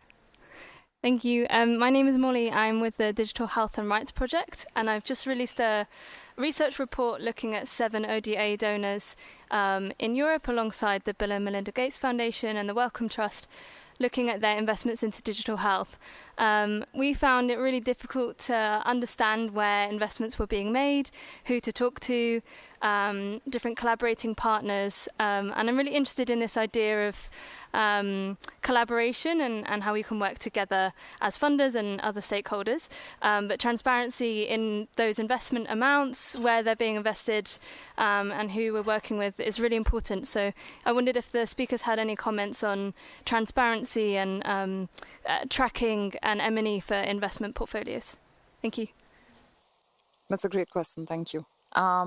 Martin, if I could go to you for the first reflection, if you had any responses before checking in with the rest of the panel. Yeah, no, thanks for that. I think it's a very good question. What we see is there is a lot of offer of willingness to help, but how do you get that to help where it's most needed? And there is organizations who focus on that. I think the crucial element is that if you talk about digital inclusion, if you really want to serve the world with the internet, if you will want the world to access the internet, you also need local capacity building. And without local understanding of what's needed and what can help, it's very difficult to land anything there successfully. So there is initiatives that really follow up on that, ranging from youth training programs to, for instance, the Global Forum for Cyber Expertise that has capacity building workshops in diverse regions where they bring in global knowledge together with local knowledge and local stakeholders to match what's needed today, how good practice looks like, how to implement it. From the global perspective, top-of-wave insights and local needs, and then work together on how would an action plan, what actions could we draw from here that would really help us to leapfrog? because many of the problems that we have in different regions are already solved somewhere in the world. And also, I think strategically we recognize that very much in the ICANN strategic plan. If it's about inclusion, you need to work with locals. You need to make sure that you reach out, and also Internet Society is very active in reaching out to the regions in that way. So without contact in the local community, how can you successfully land a global donation? Global Forum for Cyber Expertise is one of those things, but indeed it's to funnel it right. And transparency is limited. I realized that we had a conference in Ghana, in Accra, where somebody from the UN presented all the different funds that were available to stimulate something of the internet in the region. There were like 60 different ones. Impossible to see where they overlap, how they connect, etc. So we really need to work on that. And organizations like GFCE, but also Internet Society, Global Cyber Alliance, and other bodies, they can be very helpful in that because they understand it's about linking the global to what's needed local. Thanks, Martin. Do any of my other panelists have responses or views to what we've heard so far from the audience? Franz? Yeah, I would like to respond to the intervention from the Norwegian company trying to sell a digital government solution worldwide. And I do see a major gap, and I do see there is an unhealthy tendency sometimes that some of the aid projects, they come basically saying like, okay, here's your solution, we bring it, and this is what we want to bring. And so it's a very much supply-oriented approach. And then not looking about how does the government procure these services in their local national legal system, and not looking about how this is going to be, how the operational cost of it is going to be covered, resulting in quite a few of solutions that come there, and then as soon as the project is over, they're gone. And that is a very unhealthy tendency, and therefore I believe the solution to the challenge you were describing is this is a governmental solution, so it needs to go through the national governmental procurement process. It needs to be a conscious decision by a competent procurement body saying like, is this something make or buy? Is this something, which part of the solution can we do and maintain locally through our ministerial staff? Which part of the solution do we need to buy? What's the mode of purchase? Is this software as a service? Do we purchase hardware? What is the mode? So, and that requires quite some more capacity in procurement than is present in many of our partner countries. So I definitely am a great advocate in favor of supporting, even though it's not a sexy topic, but supporting public procurement for digital solutions. That is really at the core of it, to achieving a lot of the development goals in the line ministries, in the security sector, as the example you mentioned. Thank you. Thanks, Franz. Dia, you wanted to respond as well? Yeah, thank you. I think I'll try to get a bit to the second question, but also maybe to the time of the first one. I think one of the challenges we also see in the broader digital transformation narrative is this, I think, not really by design, but over the years, sort of this unhealthy tension between digital development and human rights. And I think that itself is the reason why, we don't see the kind of transparency, see the kind of ownership, or see the kind of, I would say, sort of clarity from many of, particularly in the global south, right? So I think that tension between, where transformation comes at the cost of human rights, I think that narrative in many ways has actually been quite challenging to navigate, particularly in the digital kind of development space. But that has also at the same time created this other tension, which is what we call the norm shapers versus norm takers, right? So you have the global north who are shaping the norms. You go to the IGF, look around you, there's just so few global south representatives, whether it's governments, whether it's civil society, whether it's the private sector. So there's also that, because of that tension, I think even more, there's also this this culture of imposition that has also come over the years, where some of the norm shapers are kind of also deciding what gets done in some of the global south countries. So to Francis' point, I think in some ways, ODA, while having a lot of meaningful transformation in many countries and meaningful impact in many parts of the world, has also kind of permeated that system of that tension between norm shapers and norm takers, where you're constantly having other countries defining in some ways how you should be thinking about development, how you should be thinking about your economy, and that continues to be a challenge. And I think part of trying to tackle that, which goes a bit into Remy's points, how do we work collectively together, I think is really kind of recognizing that digital transformation and human rights actually can work hand in hand. And when people in the norm receiving parts of the world are able to start defining the conditions in which they're going to take something or reject something, they have the rights to decide, make those choices. I think then we see a little bit more of that negotiation, a little bit more of that empowerment and that ownership happening. Thanks, Dia. That's a great perspective, and one that we should try and unpack more, depending on if we have the time. I know that we have a question online. My colleague Omar is with us here as online moderator. Omar, do you want to come in with the question you have? Yeah, sure. Yeah. Thank you, Nidhi. So we have an insight. One of the participants, Morten, says that in our work at the UNU eGov with the governments and stakeholders globally, we often observe the following in relation to the internet auctions in digital government investment. Including those with donor contributions. First, licensing auctions often end up with a focus on profit optimization. This often leads to slower rollout of the infrastructure by telcos once license is issued.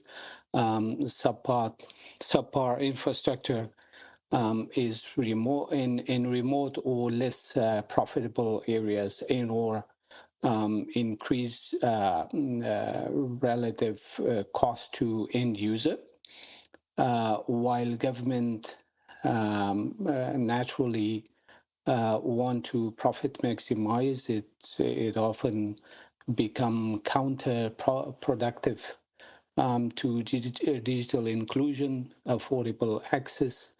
And this dilemma is seen in both developed and emerging economies.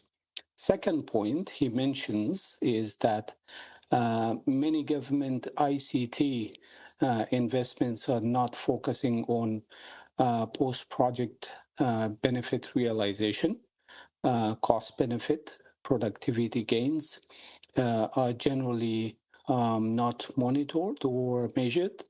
This often leads to envisioned resource relocation is not okay. So this often leads to envisioned resource relocation is not happening in practice, including to reinvest new service in new solutions.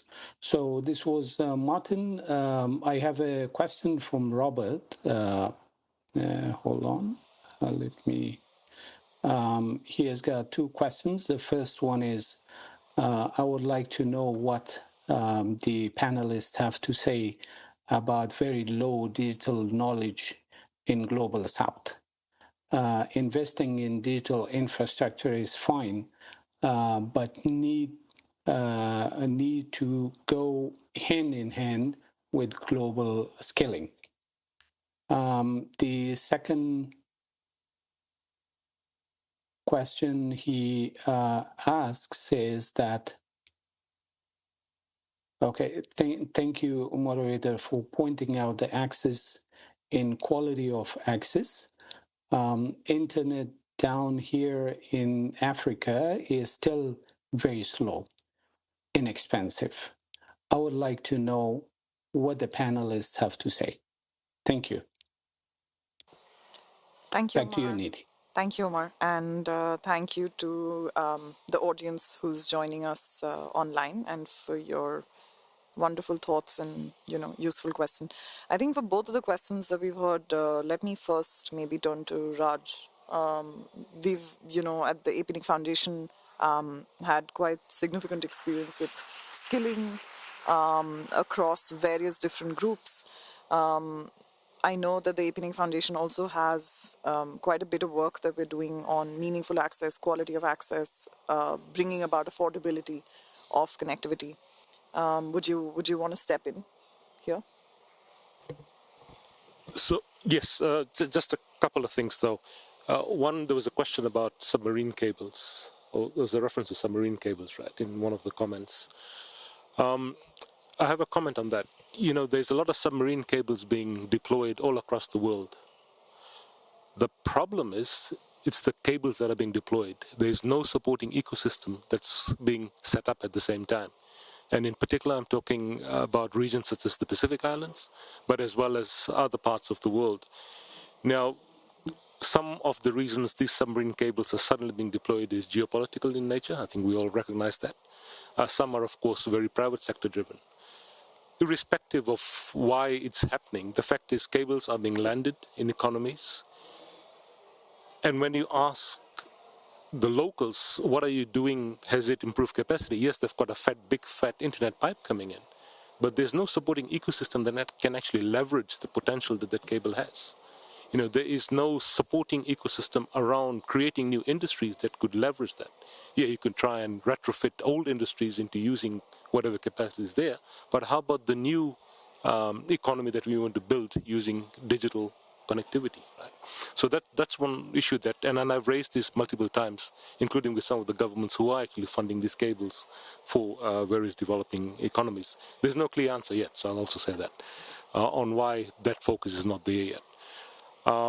In terms of capacity building, and there was a comment about building skills is as necessary as building connectivity. I absolutely agree.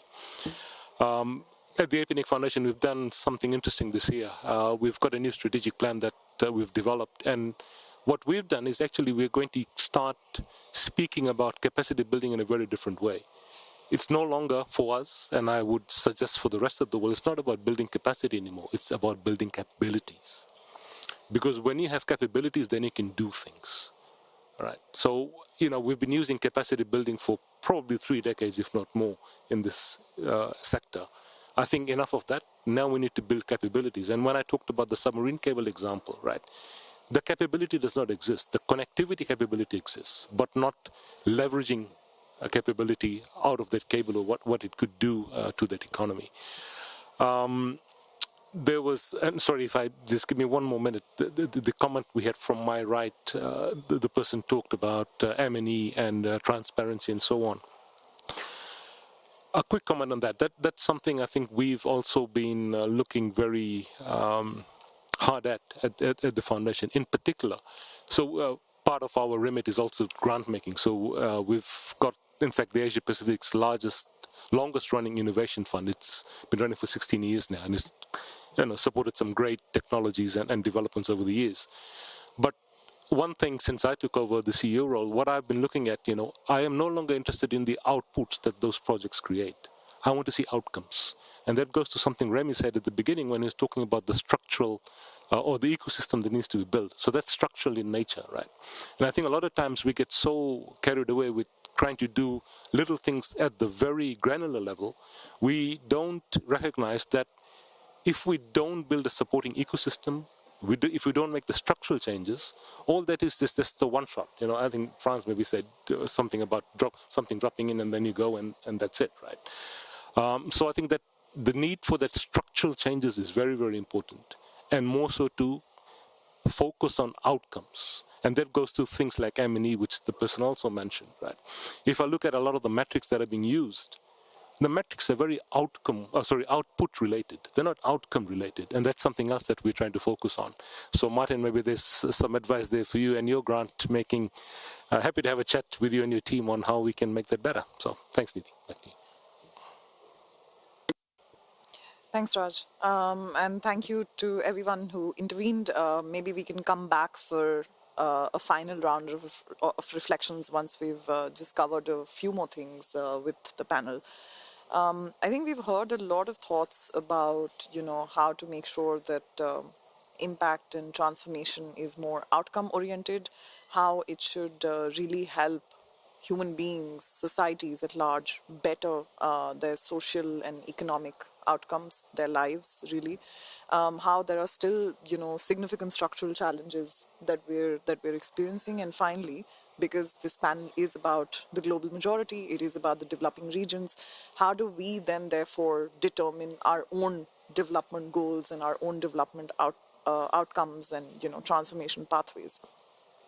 So maybe, Franz, if I can start by picking your brain, how does the GIZ understand and approach digital transformation? I'd like to also caveat that by saying that there is no commonly understood and accepted definition of digital transformation at the moment. So I'd just like to say that the way that we understand it at the APNIC Foundation is that digital transformation is a whole of society and whole of government approach to really using communication technologies, the internet, everything digital and tech, to better lives, to better quality of lives, and to further socioeconomic outcomes.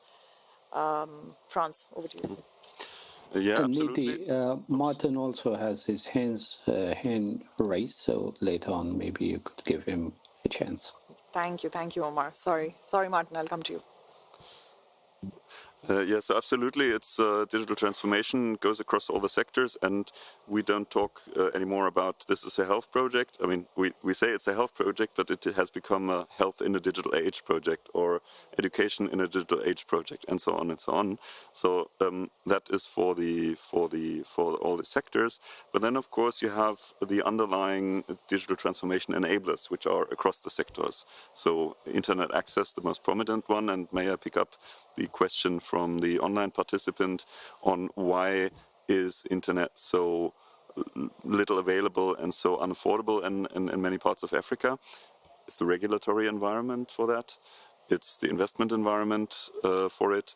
And it's also in some parts, it's just the GDP density. Like in some rural parts of Africa, there is no economic incentive to build infrastructure. And that maybe leads me to another point. We are about to waste a huge global public good, which is the lower Earth orbit and the medium Earth orbit, by the scramble for space that is happening, driven by a couple of companies that compete in allocating their satellites in this low and medium Earth orbit, and in a way where it's not like an open ecosystem where anybody can engage with, but it falls into the hand of a few very powerful either private companies or governments to occupy that space, so that it will not be used, that this resource will not be put to the best possible use. And I have some slight hope. I don't know yet where it's leading to, but I have some slight hope that what either the European Union or some other players are trying to set up with the IRIS Square initiative, that this will result in a sort of more of an open ecosystem approach on satellite connectivity, which allows, as you know, these orbits automatically, and a satellite that flies over Europe also flies over Africa if it's the north-south orbit, or likewise east-west orbit. So you will have an investment that is fostered by the very, very high developed, like the developed economies, but automatically you're building an infrastructure that is available for the very low GDP per square kilometer parts of the world. And it will make it economically much more feasible to connect these areas as well. If we are able to establish a framework in which there is a good competition, and that's the second answer to the question, there's sometimes lack of competition in those telecommunications markets. If there's one incumbent and then there is competition from the sky, that also is a factor to lower the prices. So yeah, that's my answer to your question. Thanks, Franz. Martin, is your comment or intervention to do with digital transformation? I think so. Okay, go ahead. Well, basically, it in a way connects also to Francis' comment about, for instance, the low orbit networks. Accessibility is key if you want to participate in the digital transformation. And as the dear colleague asked online in his question, it's not only accessibility but also affordability of that for people with so good quality. And part of the answer is in what Frans gave. It's competing infrastructures. I mean, if you just have Starlink for low orbit networks, it'd be very difficult to have a competitive offer. If there's some kind of competition between networks, be it Starlink, be it 5G, 4G, 3G networks, or even making good use of LoRaWAN in areas where that would be best in connection with the sea cables from Dutch. I think then we talk about enabling something. And let me take you back to 1996 when I worked for the European Commission, I admit. And I had the honor and pleasure of running European telework agenda. And I got to one of the outskirts of Europe. I mean, within Europe, it's not the world, but also in Europe, there was areas that were less connected. And this specific area was the Western Isles, which is in the very north of Scotland. And by that time, they just had one big line from to those islands for telecom. To get access, to get bits from also other telecom providers and make sure there was good quality, the local council took it upon him to define a strategy for how they would want to do this digital transformation over there, how they would commit to supporting and promoting a digital transformation by their own requirement of products of access, but also stimulation of their local community in what they call the telework commitment. That led to much higher connectivity. But that's why it's so important that it's understood locally what digital transformation can bring for you. Because if you don't create a pool from that location, what you will get is what the big companies want to push. And that may not always serve you well. So back to really the matter of making sure that local understanding arises of what's needed and then to get it. Last point on the point that was made by this gentleman on slow and expensive networks in Africa. This is also where governments can make a difference, and a very good example there is India. What one can see in India is that internet access and participation is set as a priority in the Digital India plan.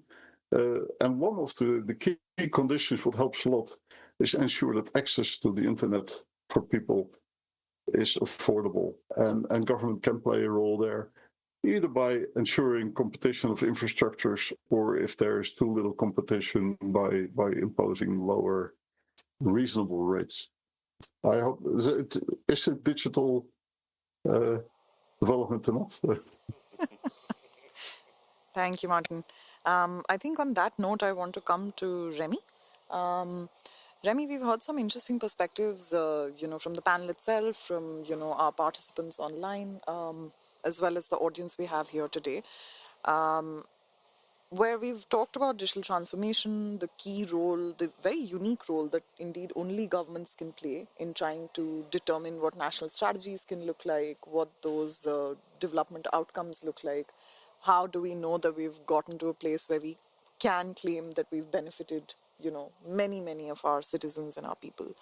On the other hand, we've also heard some key questions about, meaningful digital transformation, where we're factoring in accessibility, affordability, where we're talking about cooperation, where we're talking about sharing infrastructure. I'd maybe like to glean your thoughts on these, and I'd like to ask you a follow-up question, which is, what is the role that you think government interventions can play here? vis-a-vis what is the role that the market itself and competition can play here? Thank you. Big question. Thank you, Niti. Well, digital transformation is not only ensuring equitable access to the internet worldwide.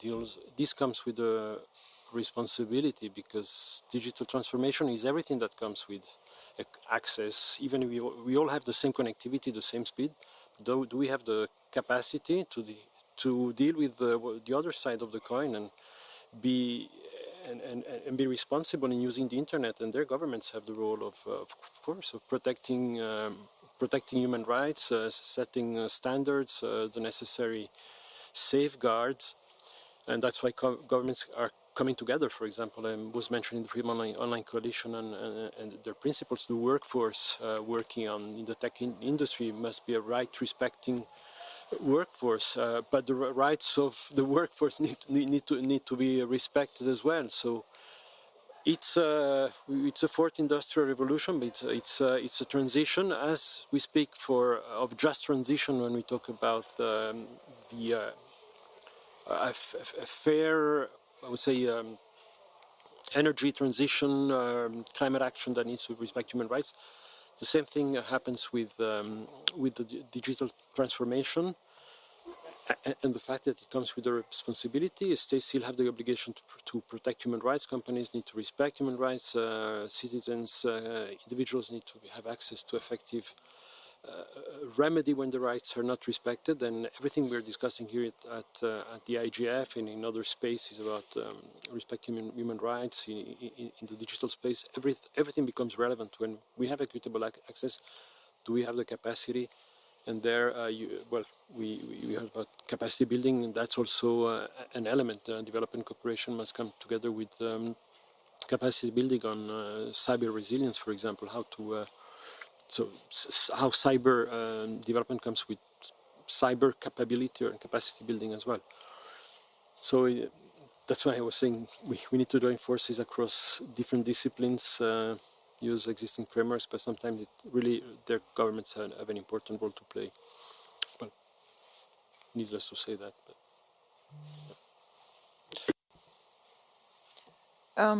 Dia, if I turn to you with a similar question of digital transformation, what role does the government have to play here? I know that some bit of your context is also informed by when governments cannot fulfill that role. I know this is a bit of a stretch, probably not what we're here to interrogate, but because the government has a very key role to play here, maybe a very short reflection from you on a scenario like that. Yeah, thank you for that. I think Remy actually articulated quite well. We're both part of the Freedom Online Coalition. We're the advisory network, and I think a lot of what we talk about is the role of governments not just to tackle the digital divide. And I think Raj very eloquently talked about, we see digital divides being created every day in different ways. It's not just being connected and unconnected, but it's also connected and disconnected. It is also, some having rights, some not having rights. It's about being norm shapers versus norm takers. So there's so many layers and layers of divides that we see across the board.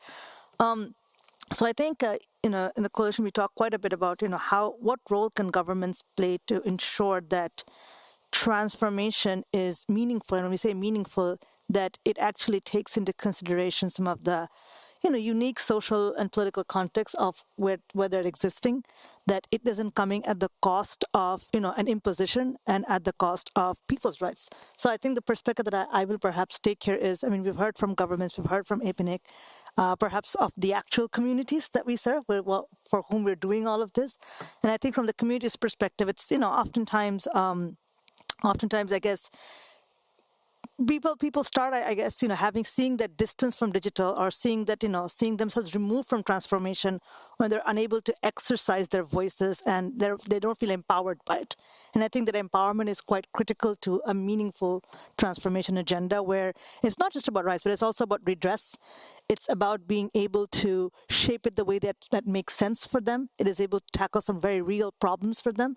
And I think connectivity is just the first step, or access is just the first step to a much broader conversation around, how do we think about transformation in a way that actually serves the people it's intended for.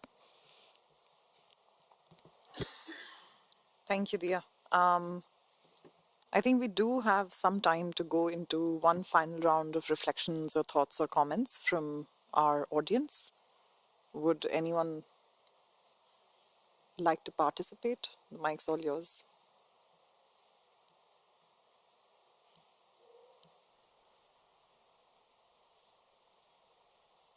I'm always willing to reflect. I really have thought a lot, see a lot coming together here. Digital transformation is ongoing, and we want it to be for the world. We want it to be for all. But we can't stuff it down the throat of the world. We need to enable the world to come to the table, to participate, to make sure they know what they get, what they want, how they can benefit from all these things that the new technologies are offering, the internet is offering. So I'm really very much inspired by the many young people who have engaged in programs like the Youth Ambassadors Program, the AP Youth Program, and other programs, because this shows that new generations will be even making more of a difference than we've done, we've been building the internet in the old days, from the outset. So start young with capacity building. Take your responsibility as stakeholder, whether you're a government or NGO or a company.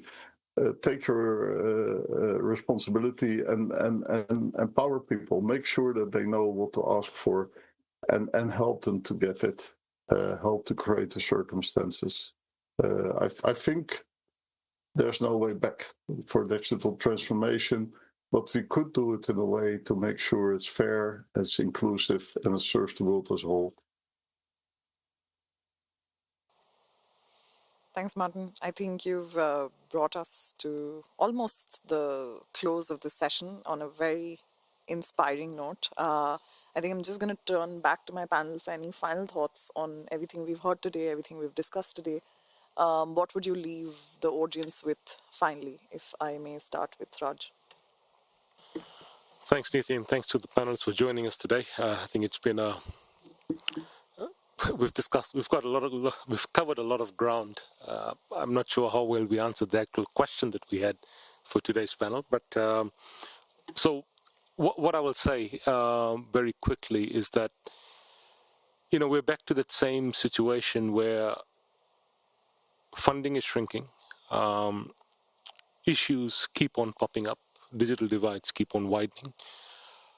There are multiple organizations doing lots of things, be they governmental and non-governmental, private sector, philanthropic organizations, family offices and whatnot. But each time I look at what everyone's doing, including my own organization, it's also very clear to me that there's actually, we talk about collaboration, but there's actually very little of it. Right? Everyone's got their specific objectives they have to do something, and they go out and try and do it. Yes, there's some discussions and some collaboration at some level perhaps, but there still is a lot of duplication out there, and I think that really is something we need to address, knowing that funding levels are shrinking. Because if we just keep on duplicating someone else's work, I don't think we're actually achieving much in the end. So I'll just leave it at that. Thanks. Franz?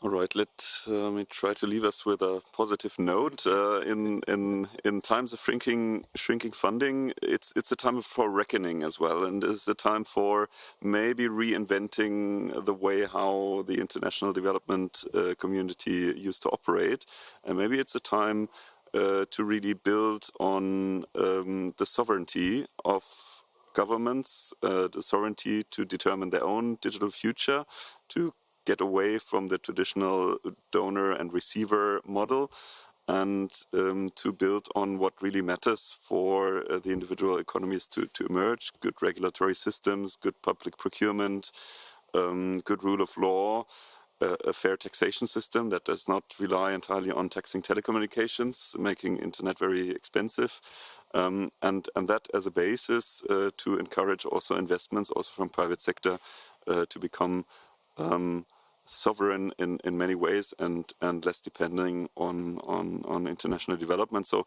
ideally, I would wish that our role as GIZ at some point may not be needed anymore, at least not in that form, and we're shifting from the traditional development towards an international mode of cooperation. Yeah, we're all trying to work ourselves out of a job. Remy. Well, thank you. Well, maybe pointing at the fact that digital exclusion is fundamentally a development issue, as it was already mentioned, and that we need to somehow break the silos and integrate mainstream digital inclusion within different streams, for example, within climate resilience, gender equity, education, health agendas, rather than treating this as really a separate infrastructure challenge. So this could be maybe a way to go really because it has to be mainstream. It's not a separate thing that is only related to infrastructure and access. Thank you. Dia? I guess I get the last word, but unless Martin wants to come in. One of the things I always take a lot of inspiration from is I come from the traditional development sector, right? So I've worked in digital, but digital for health, digital for agriculture, the old ICT 4D crowd. And, whenever I feel a bit hopeless, I think a lot about the polio movement in the world. And it was an impossible problem to solve many, many years ago. It still had this it's not similar, but, infrastructure gaps, funding gaps, collaboration gaps. And I think the problem got really, truly solved when all the different actors began to come together and realize this is how we're going to solve polio. We're going to innovate around vaccines. We're going to go out to the most ruralist part of the world and solve this disease. And in many ways, the world has eradicated itself out of polio. There's a few more cases now coming up, but by and large, it has eradicated polio. So I think if we can solve something as dramatic and as drastic as that, I think there is a natural incentive within digital transformation, digital infrastructure, digital connectivity community to come together. And I hope this current moment that we're in, where funding is shrinking, like Rats, it seems that we're back to square one. I hope this becomes a moment of reckoning to realize that we can really solve tough problems better when we come together. So my hope for the ODA community is that, this isn't just a cry for help or something, but also a real moment to see the value of coming together as a community. Thank you. Martin, and just in the interest of time, I am going to wrap this up here, wearing my moderator's hat. I wanted to very quickly say thank you to all of our panelists who joined us today, especially Martin, who joins us virtually. Thank you for attending this session hosted by the APNIC Foundation, to everyone who's here in person and online as well. I just want to leave everyone on the note of saying I agree with a lot of sentiments we've heard today, that I think we are stronger together. I think we need to have very informed conversations about exactly how we determine our own transformation, how we collaborate between various stakeholder groups, and how we make sure that we're holding space for different voices to be heard as we determine our own development futures. Having said that, I think in the Asia Pacific, with a region that's as vast and diverse as it is, unlike any other region in the world, the APNIC Foundation has the unique privilege of working across 56 economies, serving the many communities that we do. Hopefully, having some amount of impact over the course of our work, touching lives and, making sure that we're leaving communities a bit better than how we found them. We're very open to having more conversations with different stakeholders, different groups, different communities. You know where to find us. And once again, thank you for being part of this conversation. Hopefully, we'll see you next year as well.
Hi everyone.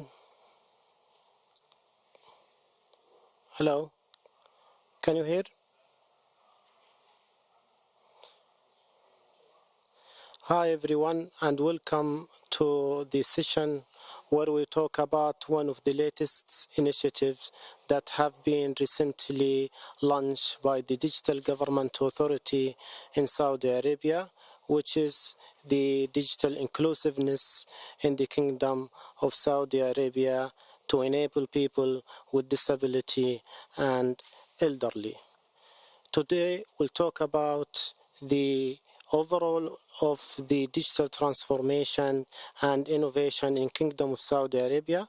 Then we'll talk about the digital inclusiveness program with its usability lab, and we'll end up with some success stories from digital inclusiveness initiatives.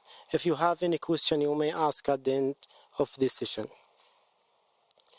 To start with, actually, the digital government or the Vision 2030 prioritize digital transformation and innovation to ensure the successful achievement of the national goals of vibrant society, thriving economy, as well as ambitious nation. And because of that, as you can see, the Saudi Arabia is ranked top in the government global indexes. For example, it's ranked first regionally in the SCOA, which is the Government Electronic and Mobile Service Index. It's ranked number 3rd globally in the Government Tech Maturity Index by the World Bank, and its rank number 6 globally in the e-government development index, as well as number 8 in the digital in the WSIDA index as digital government most progressing country. The Digital Government Authority, who was established in 2021 to be or play a main role of organizing the digital landscape in Saudi Arabia in collaboration with the government entities. The Digital Government Authority, as a result, have established an innovation hub for the sake of fostering innovation, as well as enable government entities to design and test their creative solution. What we have or provide inside the Innovation Hub. First of all, there are some programs and initiatives falls under the Innovation Hub. Firstly, we provide digital advisory and study where we consult the government entity in terms of digital transformation agenda, as well as enriching the digital content with the latest digital study. At the same time, one of the success story is the training program, which is called Qudratic. We have trained more than 400 employees among whether they are professional or executive employees in different government entities. At the same time, we are providing awards and digital competitiveness program to incentivize government entity to reshape their digital solutions and products to their end user. At the same time, we provide innovation and experience design. And lastly, emerging technology program to make some proof of concept of the latest technology and examine that in collaboration with the government entities to see to what extent the technology can bring a digital solution for different government entities. Secondly, we provide some labs and spaces. These labs include design studio, usability lab, learning experience lab, emerging technology lab, as well as experiment or X-reality lab. For example, in the learning experience, we are observing the current tools and techniques being provided as a learning techniques, and we reshape those techniques inside the observation room. As well as in the emerging technology lab, we are examining to what extent some emerging technologies, for example, a digital twin, can play a vital role when it comes to the digital transformation and innovation.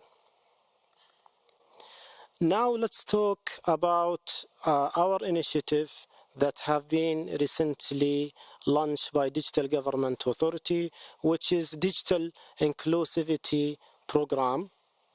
As you can see, before we start, there is a need for such initiative. More than 1.6 million elder population, which equals to 4.8 of the total population of 35 million, and this number is expected to increase by 11% in 2023. At the same time, 1.4 million people with disability in Kingdom of Saudi Arabia, which is equals to 4.2% of the total population of 35 millions.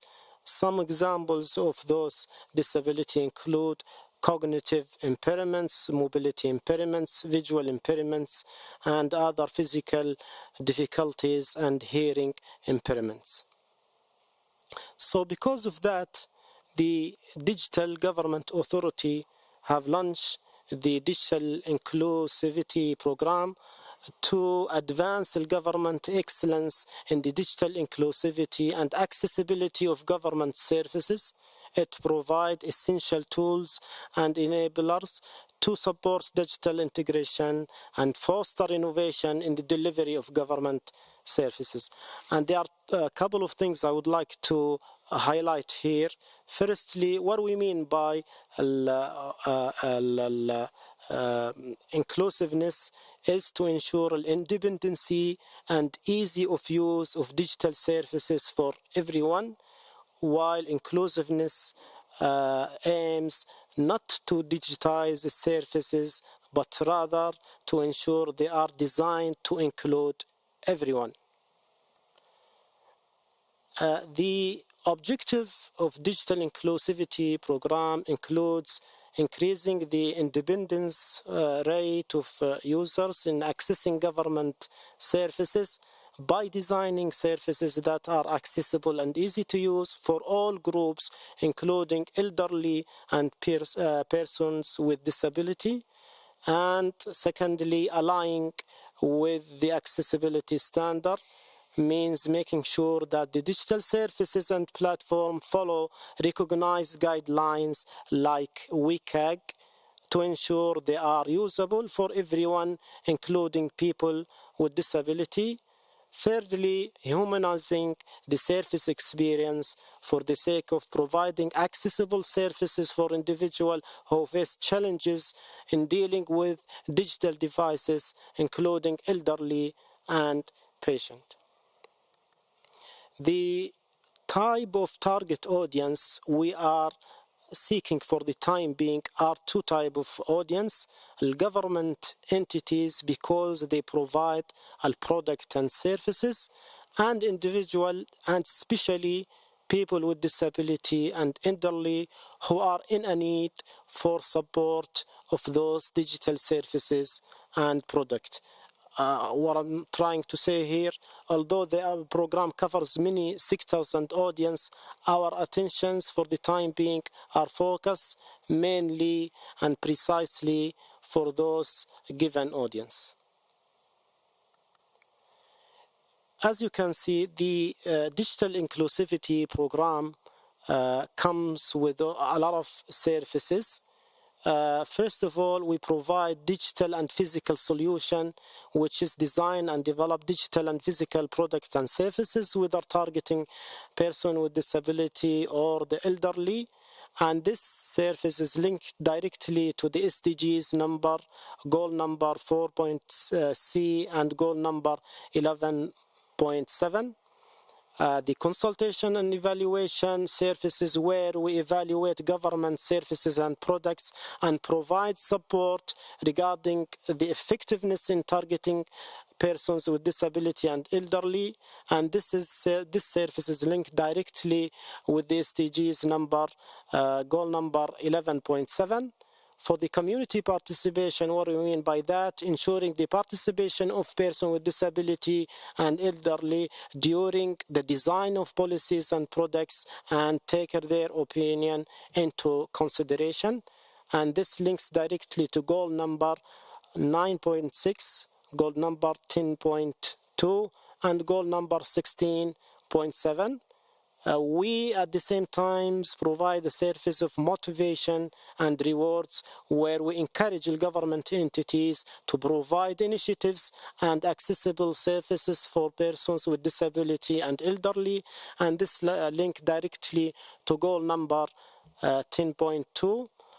We provide services for legislation and compliance in terms of reviewing and assessing the extent of government entities' compliance with digital legislation to ensure it aligns with the need of persons with disability and the elderly. And this service linked to the SDGs number 10.2 and 16.7. At the same time, we train government entities to ensure they follow the latest needs when it comes to ensure and include people with disability in their digital services and products. Now we'll move into the usability lab as an enabler for our initiative, which is Digital Inclusivity Program. It's actually the Inclusion Lab is dedicated space empowering government entities to utilize its cutting-edge technologies to enhance the user experience of their digital product and services. The lab have a lot of features, including eye tracking technology, audio tools, 360 cameras. And this is some of the photos being taken from the lab's observation room and usability testing room. What I'm trying to say, the target audience of the digital inclusion labs include two types of audience: our internal digital government authority teams, where they can examine the usability and accessibility of both external and internal products to enhance the overall digital experience. We provide such lab as well to the government entities to serve them with, let's say, looking into enhance the overall digital experience in terms of especially usability and accessibility.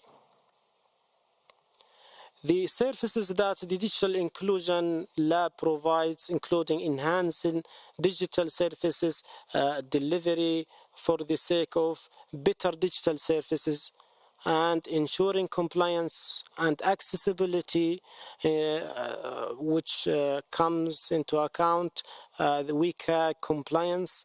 At the same time, the services of supporting digital transformation and continuous improvement to foster a culture of continuous improvement and innovation in the design and delivery of government services.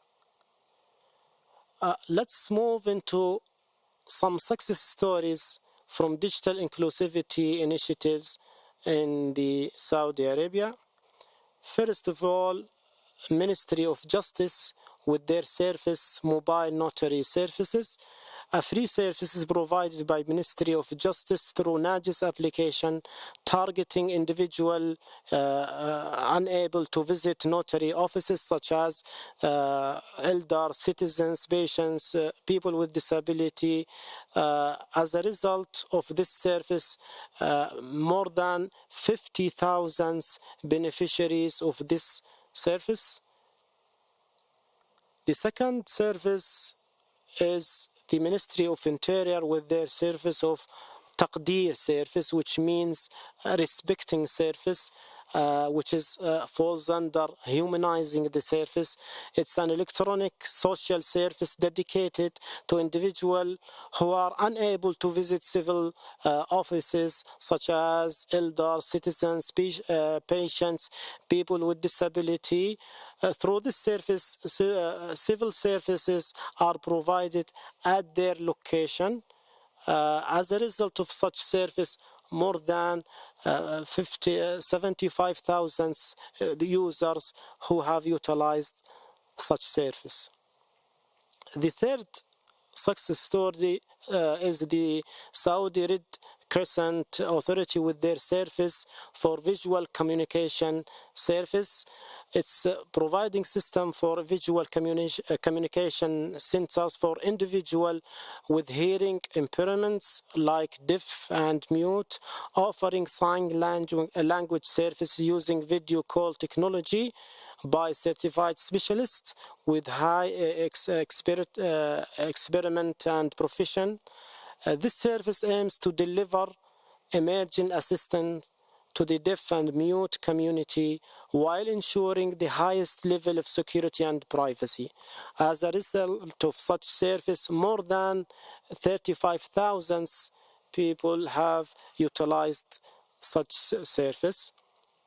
The last example or success story we have is from the Ministry of National Guard Health Affairs with their services. It's called Between Them. The Between Them application over interactive virtual calls, allowing patients to connect with their families in a virtual environment. It enables patients to evaluate their experience and share feedback on the provided service. And as a result of such service, more than 44,000 users and especially patients have utilized such service. What I'm trying to say here, this is an example that we brought to you from Digital Government Authority about how we include people, disabled people, in our current products and services, and ensuring the redesigning of services at their needs.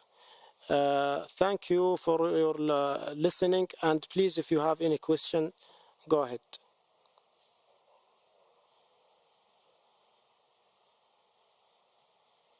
Yes.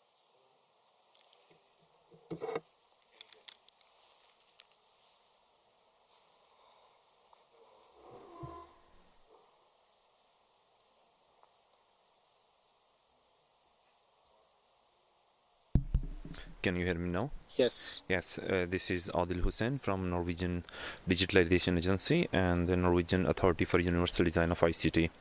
In other part of the world, so the term used is digital accessibility and digital inclusiveness. But in Norway, we use term universal design, and that's why we have Authority for Universal Design of ICT Norway. So my question is about, I have actually three questions. Then question one is regulatory authority that regulate the businesses if they compliance with the national legislation.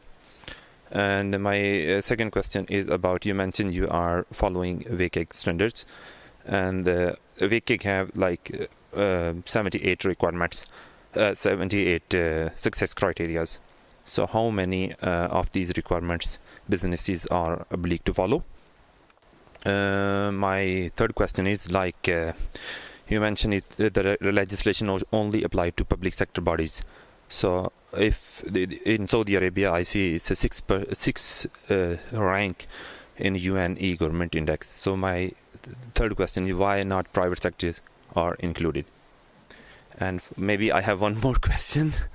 It's about, you mentioned digital services. So what kind of digital services the legislation applies to? Is it only websites or mobile applications or self-service machines? Maybe digital documents like PDF, EPUBs, or other documents? Thanks. Thank you. let's answer the first question about the regulations. Actually, there is what we call it a platform. It's called e-participation, where people can send their feedback about the current services and products being provided by government entities. So the end user, whether citizens, visitors, can reshape the future of the government in Saudi Arabia. So in terms of regulations, the government, Digital Government Authority works hand in hand with other government entities to ensure the latest legislation when it comes to digital transformation and innovation.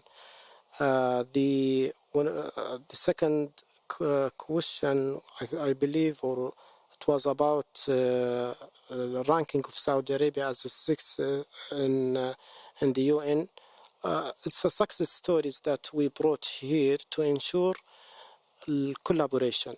It's all about collaboration. Digital Government Authority have worked with all government entities to ensure there are no one left behind when it comes to providing a digital service or delivery of digital services to the end user.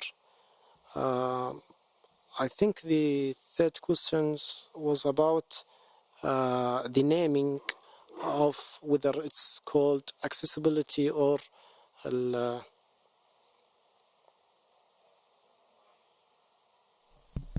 my third question was actually the number of requirements businesses, public sector bodies have to follow. In WCAG, you mentioned WCAG, so WCAG actually have 78 success criteria. So how many requirements public sector bodies in Saudi have to follow? And fourth question was why the legislation not applies to private sector bodies, because as you mentioned, Saudi Arabia ranks 6 in the UN e-government ranking. So because I know that private sector they also develop services that government supply again to the citizens. So that's why I'm asking question why it don't apply to private. So two questions basically. Yeah, I got it. For the private sectors, actually we have an initiative called SADF, a Digital Government Authority, which include the PP or 3 PP, where there is a collaboration between government entities and private sectors to design a digital service for the government entity or on behalf of government entities by the private sectors. So there is an initiative, we have it, it's called SADF for such goal. For the requirements, as far as I know, we are following precisely the WCAG standard for the time being. Thank you. السلام عليكم. اسمحوا لي أن أتحدث بالعربية. قصي الشطي من دولة الكويت. بداية أنا أود أعبر عن سعادتي بتواجد المملكة العربية السعودية اليوم في المنتدى العربي المنتدى الإنترنت وبهذا الحدث، ونتمنى أن يستمر تواجدها في المنتدى العالمي لحوكمة الإنترنت. بداية على التجربة الممتازة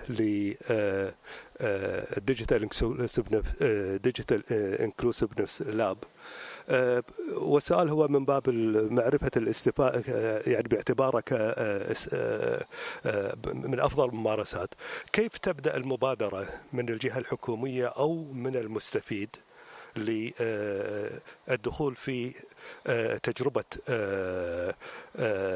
ديجيتال انكلوسيفنس لاب، وكيف تبدأ الإجراءات إلى الوصول إلى المنتج النهائي كمبادرة؟ وثم هل في هذا السياق هل نعتبره أحد مسرعات تطبيق التكنولوجيا في المملكة العربية السعودية؟ وشكرا. الله يعطيك العافية أخوي قصي، شكرا على سؤالك. التجربة يمكن استعرضنا حنا اللابات اللي هيئة الحكومة الرقمية توفرها للجهات الحكومية كمساحة لاختبار الخدمات والمنتجات الحالية. يمكن حتى استعرضنا الفيجنري لاب يتم من خلالها عمل الأوبزرفيشن للكيرنت سيرفيسز والبرودكتس لجميع الخدمات الحكومية. فالطلب يبدأ من الجهة الحكومية، يعملون الريزرفيشن لزيارة المركز واختبار يعني الخدمات الحالية الموجودة لهم، وإكزامينج وعمل الأوبزرفيشن تيستينج انفايرمنت داخل هذه اللابات. على ضوءها يتم مشاركة تقرير نهائي على الكيرنت سيتويشن للأوفرينجز للسيرفيس والبرودكتس، وكيف إنها يتم تحسينها for the end users later on. أتمنى أني جاوبت على سؤالك.